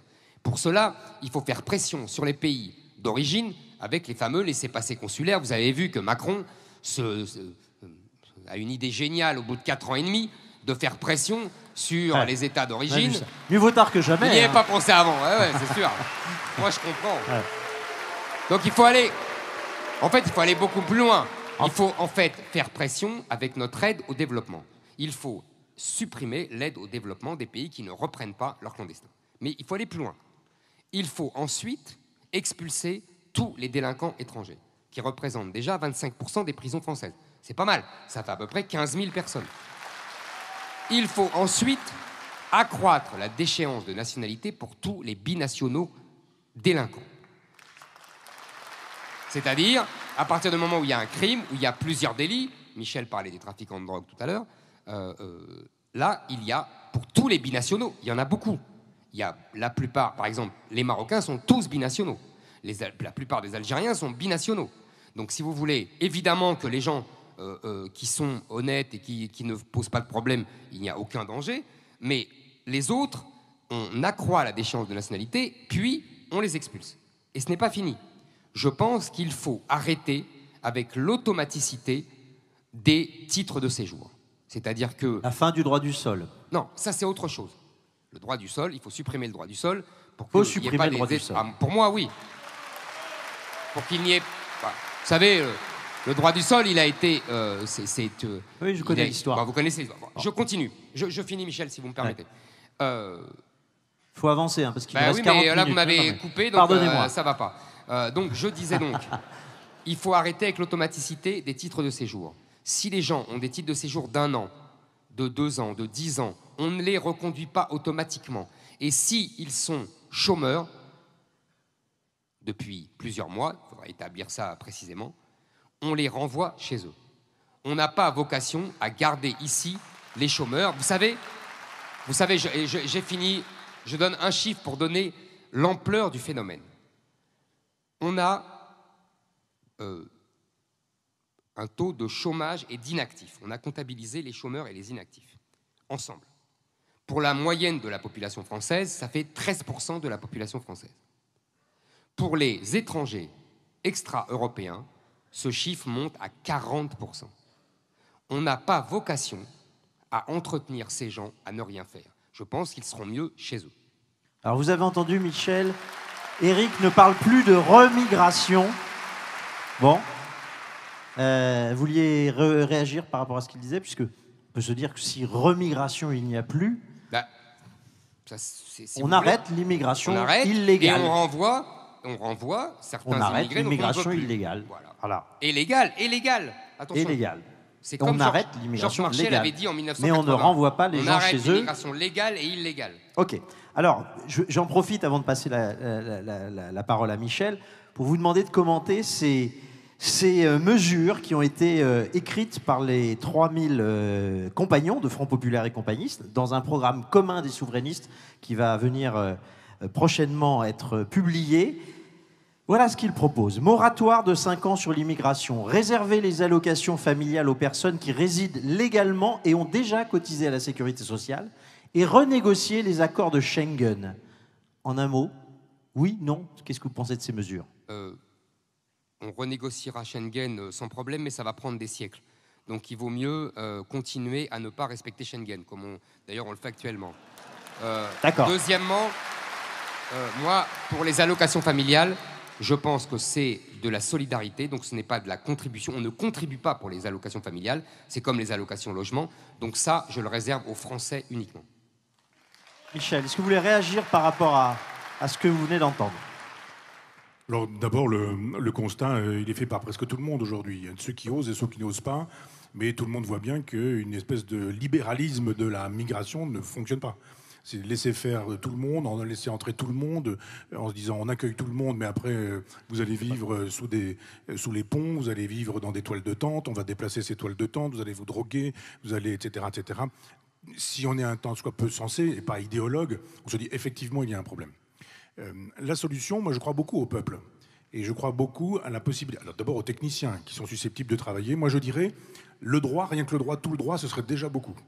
Si on faisait respecter effectivement le droit français, pas besoin de faire voter quoi que ce soit. S'il y a des clandestins qui doivent être expulsés, ils sont expulsés. C'est pas une mesure d'inhumanité d'imaginer que faire respecter la loi, on devrait pouvoir commencer par ça.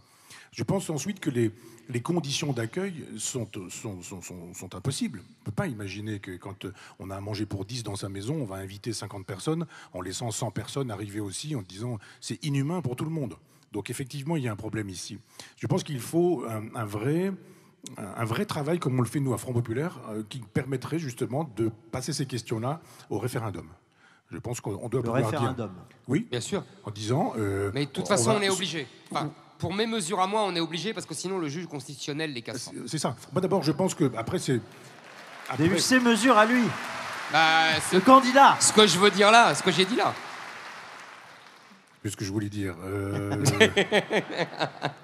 Oui, c'est-à-dire que tout ce que liste Éric me paraît intéressant à penser, à réfléchir, à analyser en termes de faisabilité et pas en termes d'idéologie. Le risque, c'est d'en faire de l'idéologie qui risquerait pour le coup de dire cette communauté, on n'en veut pas, on n'en veut plus, etc. Non, moi je crois toujours à la possibilité d'une assimilation en disant c'est pas systématique. Si vous voulez, si vous montrez que vous avez le désir d'être français, alors à ce moment-là, il n'y a aucun problème. Il n'y a un problème que pour ceux qui nous disent sciemment en étant délinquants, en le faisant savoir, en le signifiant par des comportements ou je ne sais quoi, qu'ils n'ont pas envie d'être français, pas envie de s'intégrer, et que, comme dit Houellebecq, la France est un hôtel. Et je prends une chambre d'hôtel et j'aimerais qu'on me la paye, et puis voilà. Donc c'est un débat qu'il faut avoir. C'est un débat ponctuel sur des questions comme celle-ci qui supposerait qu'on doit pouvoir un jour mettre au référendum en disant, mais après tout, moi je n'ai pas peur du peuple. Je ne pense pas qu'on puisse dire, je suis le chef de l'État, j'ai décidé, ça on va retrouver notre histoire Girondin-Jacobin, mais à un moment donné, de dire sur un certain nombre de questions sociétales, des questions de civilisation, on doit pouvoir dire, souhaitez-vous, oui ou non, et je souscris à la nécessité de faire un grand nettoyage. C'est pas possible que ça continue comme ça. Les gens vivent dans une insécurité qui n'est pas un horizon de civilisation. On ne doit pas pouvoir craindre quand on est une femme, et même quand on est n'importe qui, de sortir dans la rue, de craindre de se faire voler sa voiture, de se faire violer, massacrer, voler son vélo, etc. Ça n'est pas possible, ça n'est pas pensable. Donc qu'on soit d'accord sur ce constat, mais qu'on soit surtout pas sur la logique idéologique d'une certaine gauche très angélique, disant ça ne pose aucun problème, c'est une chance pour la France. Non, c'est un problème, et moi je souhaiterais qu'on rééduque et qu'on réarme le référendum. Entendu. Mais je suis tout à fait d'accord. Je tiens à dire... j'ai référendum. Deux points d'accord. Non, mais de toute façon, le référendum, on ne peut pas sauter sur sa chaise et crier comme un cabri référendum, référendum, référendum.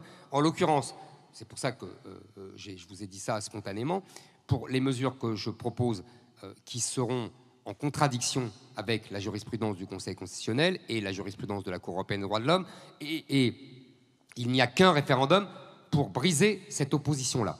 Et deuxièmement, moi je suis comme Michel, je crois encore tout à fait à l'assimilation. Je pense que tout le monde peut s'assimiler, d'où qu'on vienne, quelle que soit sa religion, mais on a, comme disait le général de Gaulle, on assimile des individus et pas des peuples. Or, face au nombre, face à l'arrivée permanente et face à la constitution de diasporas gigantesques sur nos territoires, on a reconstitué un peuple. Et le peuple refuse de s'assimiler. Donc il faut arrêter, vous voyez, d'abord la démographie et l'arrivée permanente. Alors, je voudrais vous faire réagir. J'ajoute juste une chose, que ça ne peut pas se faire dans la configuration européenne telle qu'elle existe actuellement. On va y venir, justement, on va y venir. Le bon échelon pour gouverner, c'est la question d'après. La sortie de l'Europe. Mais je voudrais parler et vous faire réagir par rapport à cette question de Nadia Remadna de la Brigade des maires, vous savez, qui lutte contre l'islamisation des quartiers. Écoutez ce qu'elle a à vous dire. Bonjour à vous tous, bonjour Monsieur Offray, bonjour Monsieur Zemmour. Voilà, je me présente. Alors moi je m'appelle Nadia Remadna, je suis travailleuse sociale et je suis aussi la présidente de l'association La Brigade des maires que j'ai créée sur la ville de Sevran en 2014. Et j'ai fait au fil une action d'un café à Sevran où tout le monde en a entendu parler, où effectivement ce fameux café de Sevran, où les femmes étaient interdites de rentrer dans ce café. Et après ce reportage, arrive juste derrière nous Madame Clémentine Autain, qui est députée, pourtant qui porte un prénom bien français, Clémentine Autain, qui nous a bien sûr déglingué sur les réseaux sociaux, excusez-moi d'employer un mot familier, en disant stop à la stigmatisation. Alors Monsieur Zemmour, ma question est la suivante. Pensez-vous que vous, Monsieur Zemmour, qu'on connaît, qui débat, qui parle des prénoms, pensez-vous, Monsieur Zemmour, toutes les personnes qui se battent comme moi, les Fatia, les Soraya, les shérifs qui sont avec moi dans mon combat, et que moi, ayant un prénom pas du tout français, je m'appelle Nadia, je suis française, d'origine algérienne, berbère, pensez-vous que vous êtes plus français que moi? Et à quel niveau? Merci. Alors, qu'est-ce que vous pensez de ces femmes musulmanes d'origine, ou musulmanes pratiquantes encore, mais qui se battent contre l'islamisation des quartiers? D'abord, je suis plus français que personne. Je suis un citoyen français et heureux et fier de l'être, c'est tout. Je ne prétends pas à une quelconque supériorité sur quiconque, premièrement. Deuxièmement, ce que je veux dire, c'est que l'État, si vous voulez, l'État a une grande responsabilité par sa faiblesse. Mais on ne peut pas tout remettre sur l'État. Il a une grande responsabilité parce qu'il a renoncé à imposer ce qu'il imposait auparavant. On a commencé la discussion sur nos enfances dans les années 60. Vous ne pouviez pas donner à votre enfant un prénom qui n'était pas, comme on disait, dans le calendrier. L'officier d'état civil le refusait. À partir d'un moment, il y a eu un basculement où l'officier d'état civil l'a accepté. C'est ça le problème, premièrement. Deuxièmement, je maintiens que, si vous voulez, il n'y a pas d'innocents. C'est-à-dire qu'il y a des gens, ils ont leur vie, ils font des choses, et ils sont responsables de ce qu'ils font. Donc, quand les gens ne donnent pas de prénom français à leurs enfants, ils sont aussi responsables. Ils veulent transmettre quelque chose qui n'est pas de l'ordre de la culture française, mais au contraire de la culture d'origine. Et cette femme qui se bat très courageusement contre l'islamisation du quartier, contre le trafic de drogue, etc., je comprends très bien son combat. Mais ce sont aussi les gens qui sont autour d'elle qui accroissent l'islamisation des quartiers où elle vit. C'est à cause de ça que les Français d'origine, ont été chassés, ont fui ces quartiers, parce qu'ils ne pouvaient plus vivre à la française. Il y a bien quelqu'un, si vous voulez, à partir d'un certain moment, il y a une masse de gens qui vivent d'une certaine façon, et les autres se sentent étrangers dans leur propre pays et fuient. Donc il ne faut pas... j'ai l'impression qu'elle, c'est quand même une exception, pardonnez-moi. J'ai l'impression qu'on arrive à la question là, de l'essentialisation. Vous parlez un peu des musulmans en général, comme Alice Coffin parle des hommes, c'est-à-dire c'est les hommes. Non. Cette femme nous montre je que parle pas du tout des musulmans. Moi, elle se bat contre l'islamisation, contre les barbus, contre les djellabas. Je la connais pas, cette dame, donc je ne sais pas ce qu'elle fait exactement, mais donc je ne vais pas débattre en tout cas, avec elle se bat. Mais c'est très bien. Je ne parle pas des musulmans. Je parle de l'islam. Je vous ai dit, je pense que c'est un phénomène historique, c'est un phénomène civilisationnel qui dépasse chacun d'entre nous. Je vous ai dit, je ne crois pas à la distinction entre islam et islamisme. Je pense que c'est la même chose, que l'islamisme est l'aboutissement de l'islam, parce que je vous ai dit tout à l'heure que l'islam, depuis l'origine, c'est une symbiose entre la religion, l'État et la société. Mais en revanche, je fais le distinguo entre l'islam et musulman. C'est-à-dire qu'il y a des musulmans qui peuvent très bien s'éloigner de la pratique et de la conception originelle de l'islam, qui, si vous voulez, se francisent, qui ont une approche de leur religion qu'ils mettent à distance. Et ça, je suis désolé, ça s'appelle l'assimilation. Moi, je crois tout à fait que les musulmans sont capables de ça. Mais il faut qu'ils le veuillent, et il faut que l'État... l'encourage. Oui, plus que l'encourage. Soit suffisamment ferme. Je vais vous expliquer pourquoi je dis ça. En fait, il y a des pressions. On a bien vu, on a lu récemment le livre de la jeune femme Claire Koch qui a raconté comment elle avait changé son prénom, comment toute sa famille lui était tombée dessus, turque d'origine. Il y a des pressions. Jamel Debbouze le raconte avec humour. Il dit moi j'ai appelé mon fils Léon et mon père m'a dit ça fait rien, moi je continuerai à l'appeler Mohamed. Donc vous voyez, il y a des pressions. Et donc pour résister à ces pressions, il faut la force de l'État. Ça aidera les gens eux-mêmes. J'ai bien compris. En fait, c'est comment dire, ma fermeté qui aidera les musulmans à s'assimiler, contrairement à ce qu'on prétend. Alors, je voudrais poursuivre sur cette discussion. Dans le Figaro Magazine, vous avez dit « Je crois aux inconscients collectifs qui nous dirigent et l'inconscient collectif de ces populations musulmanes est de coloniser l'ancien colonisateur, de dominer l'infidèle au nom d'Allah. » Et alors là, je pense que Michel... psychanalyser l'inconscient musulman, ça a dû vous faire réagir, ça. Oui, mais je voudrais réagir à ce que disait Eric, parce que nous avons théorisé tout à l'heure la question de la provocation. Et nous sommes là dans les travaux pratiques. Je pense qu'on blesse beaucoup de gens quand on interdit les prénoms d'origine étrangère. Parce que, c'est ce que j'ai dit avec le voile, je dis le voile pour moi, c'est pas ce qu'on a sur la tête, c'est ce qu'on a dans la tête qui est important. Et tout le monde connaît des gens qui ont prénommé leurs enfants avec des prénoms d'origine musulmane et qui sont très désireux d'être français. Parce que ça, je veux dire, c'est l'écume des choses. Et on peut blesser des gens parce que, je vous ai beaucoup entendu dire que le père de Michel Platini, qui s'appelait Aldo, a appelé son fils. C'est une autre époque. Et je pense que vous êtes fidèle à votre vie, à votre enfance, je le suis aussi, et d'autres peuvent être fidèles à d'autres origines sans que pour autant il soit interdit d'être français pour ces personnes-là. La deuxième chose, je vais vite sur ce sujet-là, mais c'est aussi blessant de dire que l'islam c'est l'islamisme. On connaît tous des musulmans pratiquants qui ne sont pas des islamistes, si tant est que l'islamisme ce soit de faire de la religion un projet de société. Je vous aide sur des positions, je dirais, un peu transcendantales, kantiennes. C'est-à-dire, oui, c'est vrai, si on prend le Coran, et si on lit le Coran, si on prend les hadiths du prophète, si on prend la vie du prophète, oui, ce que vous dites est vrai.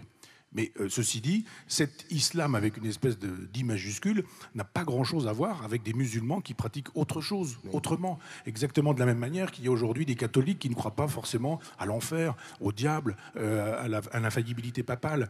Parce qu'on peut dire des choses théoriques qui sont justes. Et il est juste de dire qu'effectivement, il y a dans l'islam matière à islamisme. Mais il y a aussi matière à autre chose, voire au contraire.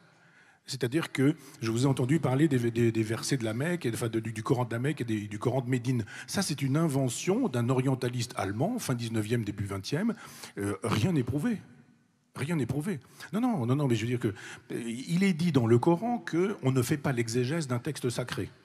Quiconque commence à faire l'exégèse d'un texte sacré n'est plus dans la logique musulmane. Donc il n'y a pas pour autant de versets abrogeants, de versets abrogés, dont certains pourraient être datés, parce que personne ne peut clairement dire que tel verset date de l'époque de Médine ou de l'époque de la Mecque. Donc ça, je pense que cette façon de commencer à pinailler dans la théologie est problématique, parce qu'il n'y a pas de versets abrogeants, il n'y a pas de versets abrogeants et d'autres abrogés, il y a simplement des musulmans. Et il y a dans les musulmans des gens qui sont la minorité agissante d'islamistes et une majorité de gens qui ne sont pas islamistes. Si on commence à penser comme ça, alors de fait, on aura du mal à leur proposer une intégration parce qu'on leur demande de s'intégrer en n'étant plus ce qu'ils sont. Si on ne fait pas de la théorie de l'islam, ce qu'on peut faire ensemble, on a lu les mêmes textes, moi j'ai des fiches, etc. Et il faut le dire, il y a effectivement des versets qui sont des versets homophobes, misogynes, phallocrates, etc. Mais combien dans la totalité d'un texte? Pas beaucoup, ils sont minoritaires, exactement comme il y a des versets, enfin des moments minoritaires dans la Bible où on peut effectivement estimer que quand Jésus, par exemple, chasse les marchands du temple, c'est d'ailleurs un texte qui plaisait beaucoup à Adolf Hitler, dont je rappelle qu'il n'a jamais été païen, mais qu'il était catholique, je pense que c'est une logique du prélèvement, la question de l'islam.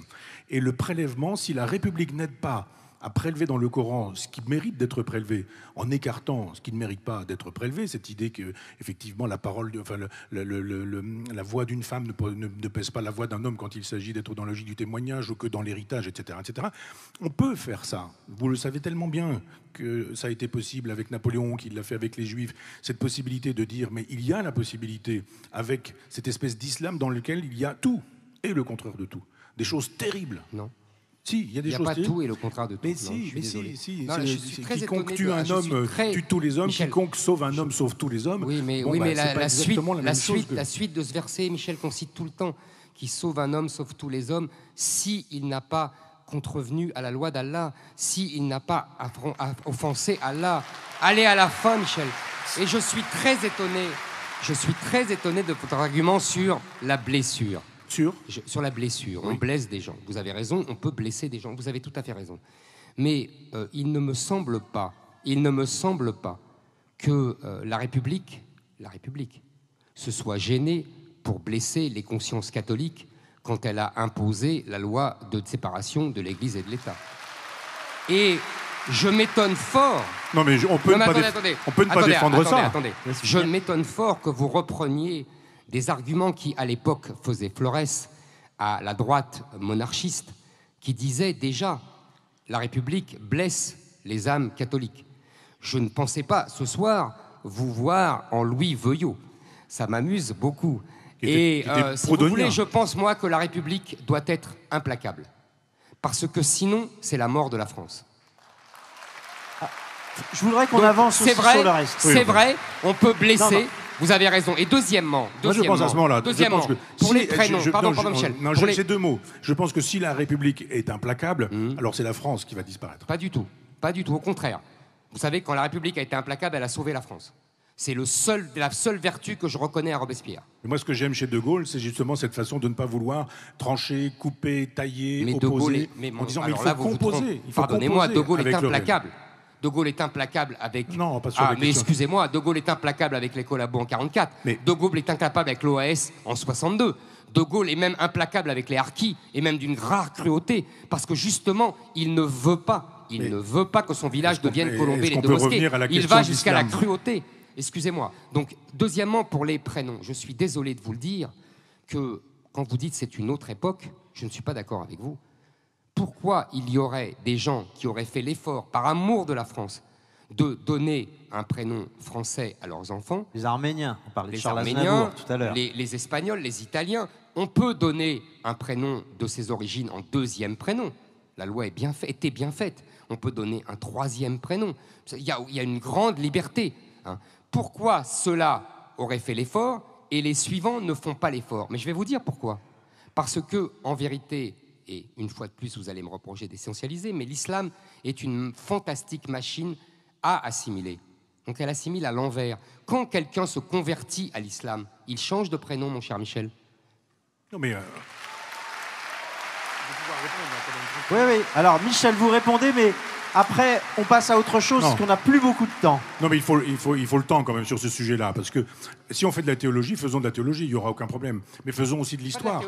Mais si, c'est de la théologie quand même. Et faisons aussi de l'histoire. Cette façon de dire les musulmans, c'est quand même étonnant de voir... Je suis juste en train d'essayer de répondre. En disant que... Vous prêtez quelque chose que je n'ai pas dit. J'ai pas encore dit ce que vous aviez dit. Vous m'avez dit les musulmans. Je suis en train de m'apprêter à dire des choses dont vous pourrez dire ensuite que vous n'êtes pas d'accord avec. Mais regardez par exemple quel est le statut de l'islam asiatique en France. Pas du tout le même que le statut de l'islam maghrébin, qui n'est pas du tout le même que le statut de l'islam turc, qui n'est pas du tout le même que le statut de l'islam iranien. Il y a en Iran... on a parlé tout à l'heure, il y a avec la Perse une longue tradition culturelle qui fait que l'islam de l'Iran n'est pas l'islam de l'Arabie Saoudite. Non, c'est chiite et le sunnite. Pas seulement, c'est pas seulement ça la différence, c'est pas seulement ça. C'est-à-dire que quand on a 2, 3, 4, 5 000 ans de culture derrière soi, on ne fait pas l'économie de ces 2 ou 3 000 ans. Et la Perse, enfin l'Iran d'aujourd'hui, dispose de ce passé-là, ce qui n'est pas exactement le cas de l'Arabie Saoudite. Enfin, je veux dire que si... Pardon, je suis tout à fait d'accord avec vous, Michel. Un mot.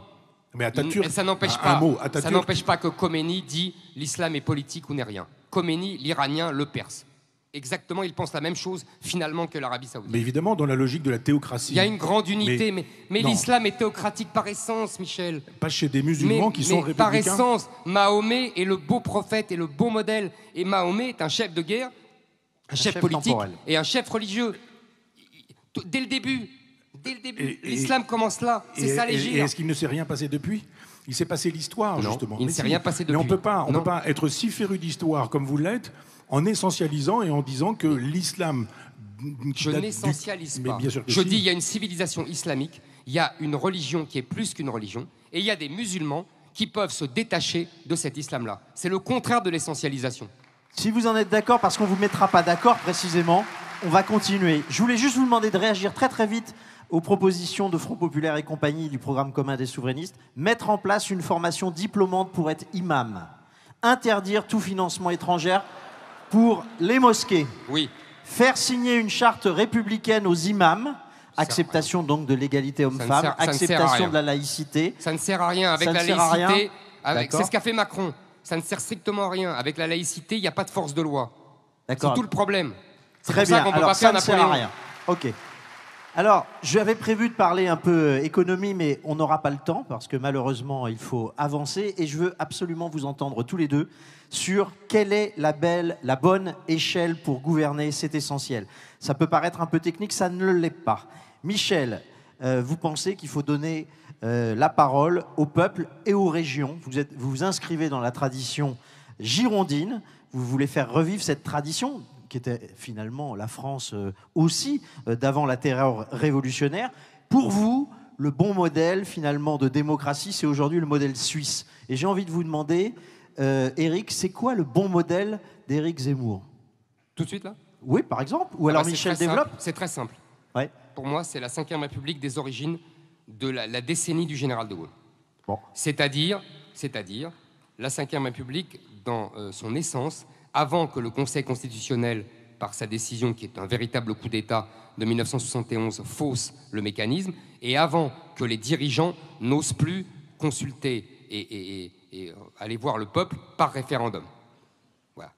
Et donc là, je ne parle même pas du quinquennat, etc., la Ve République a été dévoyée. Mais pour moi, le modèle idéal, parce qu'on n'est pas la Suisse, j'admire les Suisses, j'admire leur système démocratique qui permet aux gens de demander des référendums, etc. J'admire ça. Je les trouve remarquablement démocratiques. Mais nous ne sommes pas la Suisse. Nous sommes un vieux pays monarchiste, en vérité. Donc c'est comme ça. Nous, on a 1000 ans d'histoire monarchique. On a inventé la monarchie absolue. Voilà. Donc on n'est pas la Suisse. Donc je fais avec. Et pour moi, la Ve République, c'est la synthèse la plus admirable de toutes nos tentatives constitutionnelles, ce qui n'empêche pas de faire de nombreux référendums et même, éventuellement, d'introduire un référendum d'initiative populaire dans le système de la Donc Ve. vous ne voulez pas plus d'autonomie pour les régions, c'est clair. Vous vous inscrivez dans la tradition jacobine, bonapartiste, non, gaulienne. pas jacobine, non. Non. Vous savez, je peux répondre, Michel, ou Puis après, ça va être à Michel. Je me suis beaucoup nourri là-dessus. On a en commun avec Michel une admiration sans borne pour le grand livre de Taine, Origine de la France contemporaine. Et ça a complètement changé mon regard et sur la Révolution française et sur l'évolution de la France. Je pense effectivement, j'ai compris maintenant que les Jacobins étaient une bande de tyrannos qui d'abord voulaient avant tout prendre les places des aristocrates. D'ailleurs, Taine dit quelque part que finalement la Révolution a d'abord été une grande opération immobilière qui a permis aux Jacobins de prendre les hôtels particuliers des aristocrates qu'ils chassaient. Je pense que, et je pense que Michel sera d'accord avec moi, le clivage girondin-jacobin, en fait, est une invention des Jacobins pour légitimer le guillotinage, si j'ose m'exprimer ainsi, de tous les Girondins. Je pense d'ailleurs aussi, mais là Michel ne sera pas d'accord, que les Girondins étaient des faibles, que les Girondins n'ont pas eu D'accord. Ah, on est d'accord. Tout simplement que les Jacobins étaient plus méchants, étaient plus féroces, vous voyez, et que c'est eux qui gagnent, comme toujours. Mais je pense qu'il faut reconsidérer cette discussion en dehors de ce clivage girondin-jacobin. Je ne vous aurais pas dit ça il y a 10 ans. D'accord. Voilà. Michel, vous avez 7 minutes de retard d'entendre parole. Donc... Et il y a même 10 mois. Pas 10 ans, mais 10 mois seulement. Non, 6 ou 7 mois. On a eu des discussions là-dessus, mais je suis très heureux de vous voir sur cette position-là. Moi, je vais aller absolument dans votre sens, parce que bon, de cette façon de dire la Suisse, c'est une façon de parler, mais je veux dire que je suis très intéressé par la façon qu'a la Suisse de résoudre le problème de la démocratie, notamment par des référendums, des consultations, etc. Des invitations à dire, mais tout le monde a le droit d'être suisse, mais il va falloir en montrer le désir. Et ce que j'aimerais, moi, plutôt que de dire les musulmans ceci ou les musulmans cela, c'est de dire montrez votre désir de la France et vous serez français. Quiconque aime la France est français. Moi, je trouve que l'un des plus beaux Normands... Mais il n'y a pas d'amour, il n'y a que des preuves d'amour, mon cher Michel. Oui, c'est ça. Mais il faut les demander.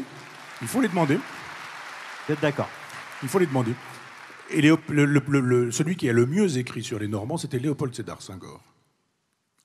Voilà, un Sénégalais qui a écrit sur les Normands des choses extraordinaires. Je ferme juste cette parenthèse pour dire que moi, je suis entièrement d'accord avec votre général de Gaulle, sauf que vous arrêtez en mai 68. Moi, je vais jusqu'au de Gaulle de 69, parce que c'est pas exactement la même chose. C'est un pragmatique, le général de Gaulle. Il ne dit pas la même chose en fonction de ce qui se passe, de ce qui a lieu, non pas parce que c'est un opportuniste, mais parce qu'il a le sens de l'histoire et qu'il compose et il fait avec l'histoire. Mai 68 est un moment essentiel dans l'histoire de France, on est tous d'accord sur ce sujet-là. Il y a un certain nombre de gens qui disent de Gaulle n'a rien compris, il a tout compris, et avant tout le monde. C'est-à-dire que quand il va à Baden-Baden, enfin, on va pas s'occuper de Baden-Baden, mais plutôt de choses nettement plus intéressantes, c'est qu'il essaie de résoudre un problème de civilisation parce qu'il comprend que c'est un problème de civilisation. Il en parle à Malraux, et il essaie de voir avec Malraux ce qui peut être fait. Et il dit, on va répondre à mai 68. On connaît l'histoire, il dissout l'Assemblée nationale, il a une élection extraordinaire, il dit mais c'est les élections de la frousse, je veux quand même qu'ils me confirment que c'est moi qu'ils veulent, et je fais un référendum. Il propose un référendum sur la participation. Sur la régionalisation et l'abolition du Sénat. Non, il propose un référendum sur la participation, juste après ce...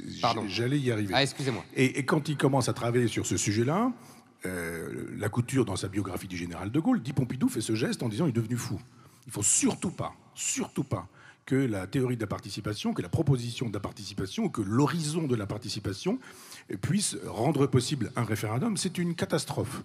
De Gaulle est devenu vieux, il dit n'importe quoi, c'est un gauchiste, il veut faire l'autogestion de Tito, c'est déjà le communisme, c'est tout et n'importe quoi. La droite a peur.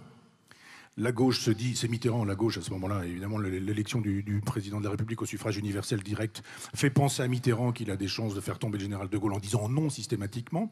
Et puis un certain Valéry Giscard d'Estaing qui dit oui mais, ce qui veut dire non. Et le général de Gaulle sait qu'il a perdu. Quand on lui dit on n'aura pas le temps de faire ce référendum sur la participation, il dit pas grave, j'en fais un autre, je veux un référendum. Je suis dans une logique plébiscitaire. Et il fait effectivement cette proposition sur la décentralisation, la régionalisation. Je dis qu'il y a là deux, je ne vais pas dire généraux de Gaulle, mais deux généraux de Gaulle extrêmement intéressants. Le premier est proudhonien. De Gaulle a toujours dit, droite-gauche c'est très bien, c'est une lecture horizontale, mais moi j'ai une lecture verticale, je pense que c'est la nôtre. C'est la France et ceux qui n'aiment pas la France. Après on se moque de la droite et de la gauche. Vous aimez la France, on peut faire un bout de chemin ensemble et un grand bout de chemin. Bien sûr, tout à fait d'accord. Et quand le général de Gaulle pense...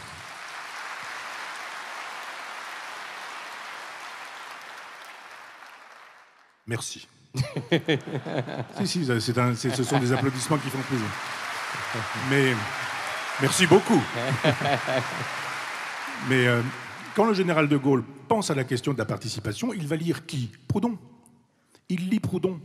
C'est-à-dire que cette idée que les ouvriers ne sont pas des choses, que la production peut être partagée, et quand je dis souvent, et alors Zemmour ceci, d'accord, moi j'attends qu'Éric muscle son bras gauche. J'ai certains amis qui me disent c'est une greffe chez lui qu'il faudrait, c'est pas... Et j'aimerais effectivement que, sur la question sociale, on puisse aussi parler du général de Gaulle. Parce que cette façon de repenser l'autogestion, cette façon de repenser la production, la décision de la production, cette façon de dire on associe aux bénéfices, la participation, c'est ça. C'est-à-dire qu'on abolit, je ne veux pas dire qu'on abolit la lutte des classes, mais on gère la question de la lutte des classes par une participation aux bénéfices, mais aussi par une participation aux décisions. C'est formidable cette proposition. Voilà pourquoi la droite n'en veut pas. C'est quand même la droite qui fait tomber le général de Gaulle, et voilà pourquoi la gauche, pour des raisons d'opportunisme, n'en veut pas. Quand le général de Gaulle fait cette proposition également sur la décentralisation, voilà quelqu'un qu'on nous présente comme une espèce de monarchiste. Qu'est-ce qu'il était en train de faire? Très exactement ce à quoi Tocqueville aspirait quand il écrit. Vous savez, on l'a lu ensemble, on en a parlé. Mais dans l'Ancien Régime et la Révolution, il dit mais la grande tradition des Jacobins, les Jacobins existent avant les Jacobins, puisque à l'occasion de Philippe le Bel, il y a déjà, d'une certaine manière, des Jacobins. Et il y a un moment donné où le général de Gaulle comprend qu'en mai 68, il y a une crise civilisationnelle. Que cette crise civilisationnelle est une affaire de ville, même s'il y a eu partout des choses en campagne, mais il ne faut pas oublier ce qui s'est passé en France, dans la totalité des provinces, et cette proposition de la participation, cette proposition de la décentralisation, cette proposition de la régionalisation, c'est aussi le général de Gaulle que j'aime, parce que c'est la partie gaulliste de gauche, si on veut utiliser des expressions qu'on peut utiliser, que moi j'utiliserai. Et je pense que ça, c'est quelque chose qu'on ne dit jamais, parce que justement, on pense au général de Gaulle de la Première Guerre mondiale, de l'appel du 18 juin, 58. Voilà, celui de 58, etc., en oubliant que le dernier, et moi je pense que c'est le plus intéressant, c'est-à-dire c'est aussi celui que la bourgeoisie a détruit, le dernier, c'était celui qui disait « Donnons au peuple une autre place que celle qui était la sienne précédemment », et ça, je pense que ce passé est un avenir. Alors, avant de parler du Frexit, une réaction sur le gaullisme de gauche. Alors, moi, je distinguerai entre votre partie sur la participation et la partie sur la régionalisation. Je m'explique. Je suis tout à fait d'accord avec la partie sur la participation. Il faudrait l'étendre encore plus. Ça a déjà commencé, on le fait effectivement. D'ailleurs, après tout, on peut estimer que les Allemands réussissent très bien avec leur fameuse cogestion. On peut estimer que la France, malheureusement, n'a pas des syndicats à la hauteur de cette histoire, mais qu'aujourd'hui, certains syndicats, dans certaines grosses entreprises, sont les derniers défenseurs, pour défendre l'emploi local, du patriotisme industriel. Moi, je n'ai pas du tout de gêne avec ça. Ça m'agace beaucoup plus quand les syndicats prennent des positions politiquement correctes sur l'immigration, etc. Vous voyez, suivez mon regard. Mais en revanche, je ne suis pas du tout hostile à cela. Au contraire, je suis tout à fait favorable et je pense effectivement qu'il faudrait encore améliorer ce système avec plus de participation aux bénéfices, etc. Donc alors, ça, je vous précise, pour votre information, que Front Populaire prépare un ouvrage sur le capitalisme populaire qui va s'appeler « Faire le capitalisme populaire », qui est une invitation à davantage d'intéressement dans les entreprises. Je le lirai volontiers, ça m'intéresse parce que ça, je suis tout à fait favorable. Merci. Je prends l'autre sujet. L'autre sujet qui, d'après moi, est plus complexe, je vais vous dire pourquoi. J'ai lu beaucoup de choses là-dessus parce que je vous avoue que là aussi, c'est un sujet qui m'intéressait assez peu. Parce que vous avez raison, moi, ce qui m'intéressait, c'était le de Gaulle, évidemment de 40, mais ça c'est banal, mais surtout celui de 58. Donc vous avez tout à fait raison. Celui de 69 m'a longtemps, je me disais, bon, ça va, Pépé est devenu gâteux. Eh ben non, j'avais tort. En revanche, là où je ne suis pas tout à fait d'accord, d'après mes lectures, c'est qu'il ne faut pas voir la régionalisation que proposait le général de Gaulle comme ce que c'est devenu. C'est-à-dire que lui, il l'entendait dans le sens d'un développement des compétences de l'État et de trouver une bonne surface, vous voyez, une nouvelle ère régionale pour les investissements, pour l'aménagement du territoire, etc. La gauche est arrivée là-dessus, et ça, je suis plutôt d'accord. La gauche est arrivée là-dessus en 81. Qu'est-ce qu'elle a fait? En fait, elle a inventé des féodaux. Elle a réinventé des féodaux donnant raison à Pompidou, que vous brocardez souvent, mais là, il avait une formule absolument géniale. Quand on lui parlait de l'Europe des régions, il disait, ça a déjà existé, ça s'appelle le Moyen-Âge. Je pense effectivement que nous avons réinventé le Moyen-Âge. Nous avons réinventé des féodaux. On me raconte que certains présidents de région veulent être appelés gouverneurs. Ah, l'américaine. Vous voyez, on a vu là pendant le Covid que certains, ça leur montait à la tête. Comme l'État était déficient, ils se sont pris pour le gouverneur de Californie. Je pense que ça... Certains ont bien fait, hein, ceci étant, pendant le Covid, d'avancer. Mais bien sûr. Et de ne pas attendre de l'État. Mais bien sûr, mais... Ni les vaccins, ni les masques. Évidemment. Le problème, c'est que, et ça va être la suite de notre discussion, on a désarmé l'État au nom de l'Europe, on va voir ce que c'est devenu, et puis on a désarmé l'État au nom de la décentralisation, créant des féodaux. Et après, on dit, ah bah oui, l'État est devenu impuissant, donc il faut accentuer ça. Non, il faut reconstituer un État digne de ce nom. Maintenant, je ne suis pas, si vous voulez, le problème, c'est qu'on a multiplié les étages, avec des grandes régions. Alors là, je me fie à Michel, qui ne ressemble à rien, qui ne correspond à rien, on est d'accord. Aucune histoire, rien, aucun enracinement, rien du tout. On a multiplié les strates, le millefeuille territorial, les communautés de communes. J'étais à Lille le week-end dernier, et je discutais avec un maire d'une petite ville qui me disait tous les tracas que ça posait, et surtout les injustices, parce qu'il y a des transferts de recettes, de revenus, etc. Il faudrait supprimer, par exemple, ces communautés de communes, et pour redonner, alors là, une vraie autonomie locale, avec un vrai pouvoir aux maires de communes. Ça serait une vraie décentralisation utile, efficace, et qui me choque pas du tout. Alors, juste un mot, je défends ça. Ça s'appelle le communalisme libertaire et je le défends depuis très longtemps. Si absolument. Alors, il y a un échelon qui ne semble pas marcher pour vous deux. En revanche, c'est l'Europe, l'Union européenne en particulier. Et ça ne s'améliore pas avec le temps, convenons-en. Vous êtes d'accord là-dessus, mais alors, est-ce qu'il serait bon ce soir de clarifier votre position sur l'Europe? Faut-il faire le Frexit comme les Anglais? Certains disent que la sortie de l'Union, de toute façon, est inéluctable parce qu'on ne répare pas l'avion en plein vol et qu'il vaut mieux sortir le parachute. Alors, Frexit ou pas Frexit, c'est vous qui commencez et Michel vous donnera la contradiction. Alors, pas Frexit. Et je m'explique tout de suite. Je pense que nous ne sommes pas l'Angleterre. C'est une révélation que je vous fais ce soir. Oui. Nous ne sommes pas l'Angleterre pour deux raisons. Géographique, c'est une évidence, nous ne sommes pas une île. Mais surtout, je dirais, puisque Michel, au tout début de notre conversation, a dit que je m'étais formé dans les livres, il a tout à fait raison. Et je pense que l'histoire, en particulier l'histoire du XXe siècle, est fondamentale pour comprendre la différence entre Frexit et Brexit. En fait, la France a, pendant plusieurs siècles, guerroyé toute seule contre toute l'Europe financée par l'Angleterre. Si on veut résumer l'histoire de France pendant plusieurs siècles, c'est ça.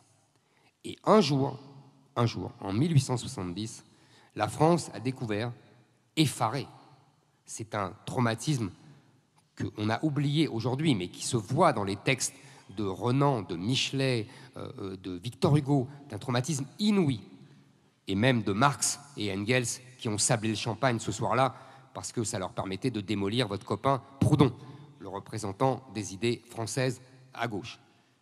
La France s'est rendue compte qu'elle pouvait être battue par un seul pays, la Prusse. Je vous passe les détails, 14, puis 40. Pourquoi je vous raconte ça? Parce que la France, contrairement à l'Angleterre, qui a gagné toutes ses guerres depuis 3 siècles, Bainville dit il faut se méfier, à chaque fois que l'Angleterre rentre dans une guerre, on sait qu'elle va la gagner. Vous voyez, cette réputation inouïe, cette confiance en soi que ça donne. Nous avions cette confiance en soi pendant des siècles. Stendhal raconte que le Français de 1800 se croit au-dessus du monde et que son complexe de supériorité ne ressemble qu'à celui du Romain de l'Antiquité. Donc c'est vous dire qu'on a connu ça. Mais nous ne sommes plus ce peuple français-là, malheureusement. Et moi, je le regrette encore plus que beaucoup. Nous devons faire donc avec le peuple français d'aujourd'hui, qui ne supporte plus de ne pas avoir des alliés, qui ne supporte plus de ne pas être dans... Vous voyez, d'être...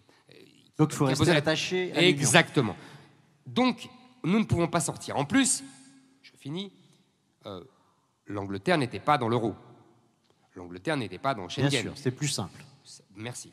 Et en plus, dernier point, l'Angleterre a une presse eurosceptique très puissante que la France n'a pas. Nous avons une presse euro-béate de droite à gauche. Des médias globalement tous pro-européens. On est d'accord. On le sait. Donc vous voyez, pour toutes ces raisons, et dernier point, si vous me permettez Michel, dernier point, sur un plan tactique alors, c'est que je pense que nous pouvons rassembler sur le thème de immigration, identité, vous voyez, tous ces thèmes-là, nous pouvons rassembler une vaste portion. On a, je pense, tous les sondages le prouvent, 70% des gens qui sont d'accord avec des idées que je porte, que d'autres portent. En revanche, dès qu'on met la question européenne au milieu, on coupe D'accord. Donc vous voulez faire votre priorité l'immigration plutôt que l'appartenance à l'Union. Michel, vous êtes, je crois, c'est pas un scoop que je vais révéler, plutôt favorable au Frexit. Oui. Je confirme que l'Angleterre n'est pas la France.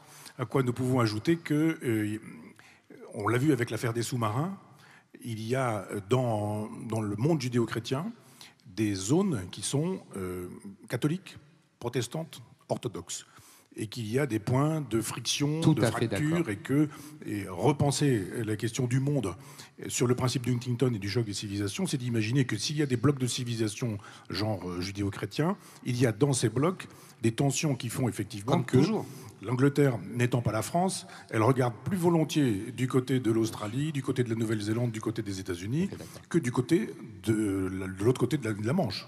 Tout à fait d'accord. En Normandie, on est à quelques encablures. Hein. Donc, il y a ça. D'abord, effectivement, c'est pas la même chose. Et puis, vous avez raison de dire qu'il n'y avait pas l'euro et qu'il y avait un statut tout à fait particulier que c'est hélas pas le nôtre, puisque nous, on était européens. J'ajoute que toute la presse est européenne, sauf Front Populaire. Et qu'il faut ajouter à ça que, toujours dans ma logique gaullienne, je pense que nous devrions repenser l'Europe. Évidemment, la question, c'est pas pour ou contre l'Europe, ça n'a aucun sens, tout le monde est pour l'Europe. Mais quelle Europe ? C'est ça la question. Est-ce qu'on veut une Europe dans laquelle seraient dilués les pays, les régions, les nations, les peuples ? Ce que veulent justement la presse dominante, qui veulent justement que ça devienne une espèce de courroie de transmission des États-Unis, qui, eux, sont en train de travailler à la question du transhumanisme, j'y reviens. C'est-à-dire qu'effectivement, l'Europe maastrichtienne, c'est juste fait pour diluer dans l'acide européiste une nation qui va servir de courroie de transmission, ce que les Américains ont voulu faire le 6 juin 1944, et que le général de Gaulle n'a pas rendu possible, à savoir une vassalisation de la France. Je rappelle que l'opération Overlord veut dire vassalisation. On ne peut pas mieux dire ce que les Américains venaient faire ici. Et je salue le fait que vous disiez souvent que la guerre a été gagnée grâce aux Soviétiques et que les Américains sont arrivés quand il n'y avait plus grand-chose à faire. Beaucoup de choses, hein, je veux dire, c'est pas rien, le 6 juin 1944. Mais que quand même... Et que, eu égard à cette histoire, nous sommes bien ingrats à l'endroit des Russes d'aujourd'hui. Et que s'il nous fallait refabriquer faut tourner la tête vers l'Est. S'il nous fallait effectivement repenser la question de l'Europe, il faudrait sortir d'une Europe maastrichtienne, bien sûr, rentrer à nouveau dans une Europe qui serait pour le coup civilisationnelle, en imaginant que Poutine n'est pas un personnage détestable, etc. Même chose avec un certain Orban, ou avec un certain nombre de personnes, ou certains Polonais qui estiment que la civilisation, ça veut encore dire quelque chose. Mais comme ce n'est pas une civilisation du marché, ce n'est pas une civilisation du business, on pourrait imaginer, je sais pas, je le dis à quelqu'un qui aurait envie d'être président de la République, comme ça, en l'air, mais que si on voulait refaire nos alliances, ne faisons plus, vous êtes un fin lecteur de Jacques Bainville, mais ne faisons plus nos alliances avec je ne vais pas dire nos ennemis, mais enfin avec l'Allemagne ou avec l'Angleterre, mais imaginons que le général de Gaulle avait bien raison de dire de l'Europe qu'elle devait être de l'Atlantique jusqu'à l'Oural. Et ça, c'est une perspective. Je pense que si nous faisions une Europe civilisationnelle, le problème, ce ne serait pas de sortir de l'Europe de Maastricht, mais de recréer une grande Europe puissance. Et là, je pense que ça aurait du sens. Mais je suis tout à fait d'accord avec ce point de vue. Je pense effectivement qu'il faut ouvrir, qu'il faut se retourner vers la Russie, qu'il faut arrêter, par exemple, les sanctions imbéciles. On pourrait prendre cette mesure unilatéralement. On dirait la France ne renonce aux sanctions que la Russie subit. On pourrait éventuellement montrer que l'on sort du commandement militaire intégré de l'OTAN, c'est-à-dire ressortir... Bonne idée. Voilà. Et je souscris. Et en fait, si vous voulez, ce que je ne veux pas, vous avez compris, c'est diviser électoralement sur cette question européenne. On a vu ce que ça a fait en 2017.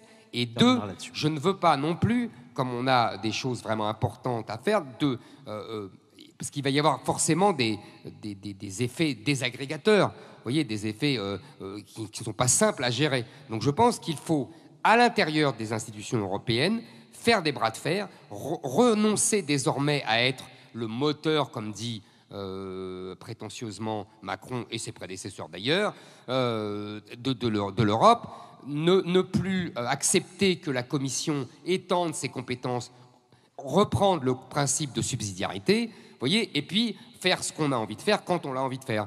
Et puis, comme disait Chirac, quand est-ce que Bruxelles me déclarera la guerre? On peut attendre longtemps.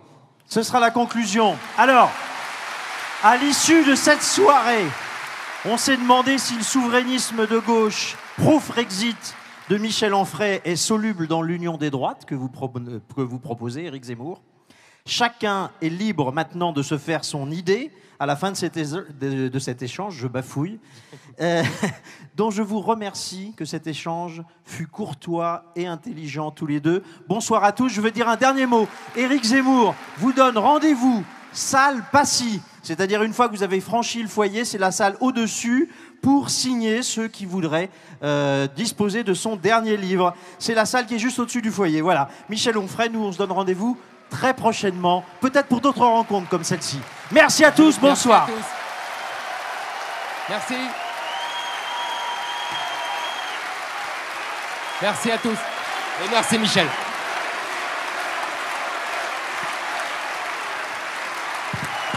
Allez-y, Éric vous retrouve dans la salle.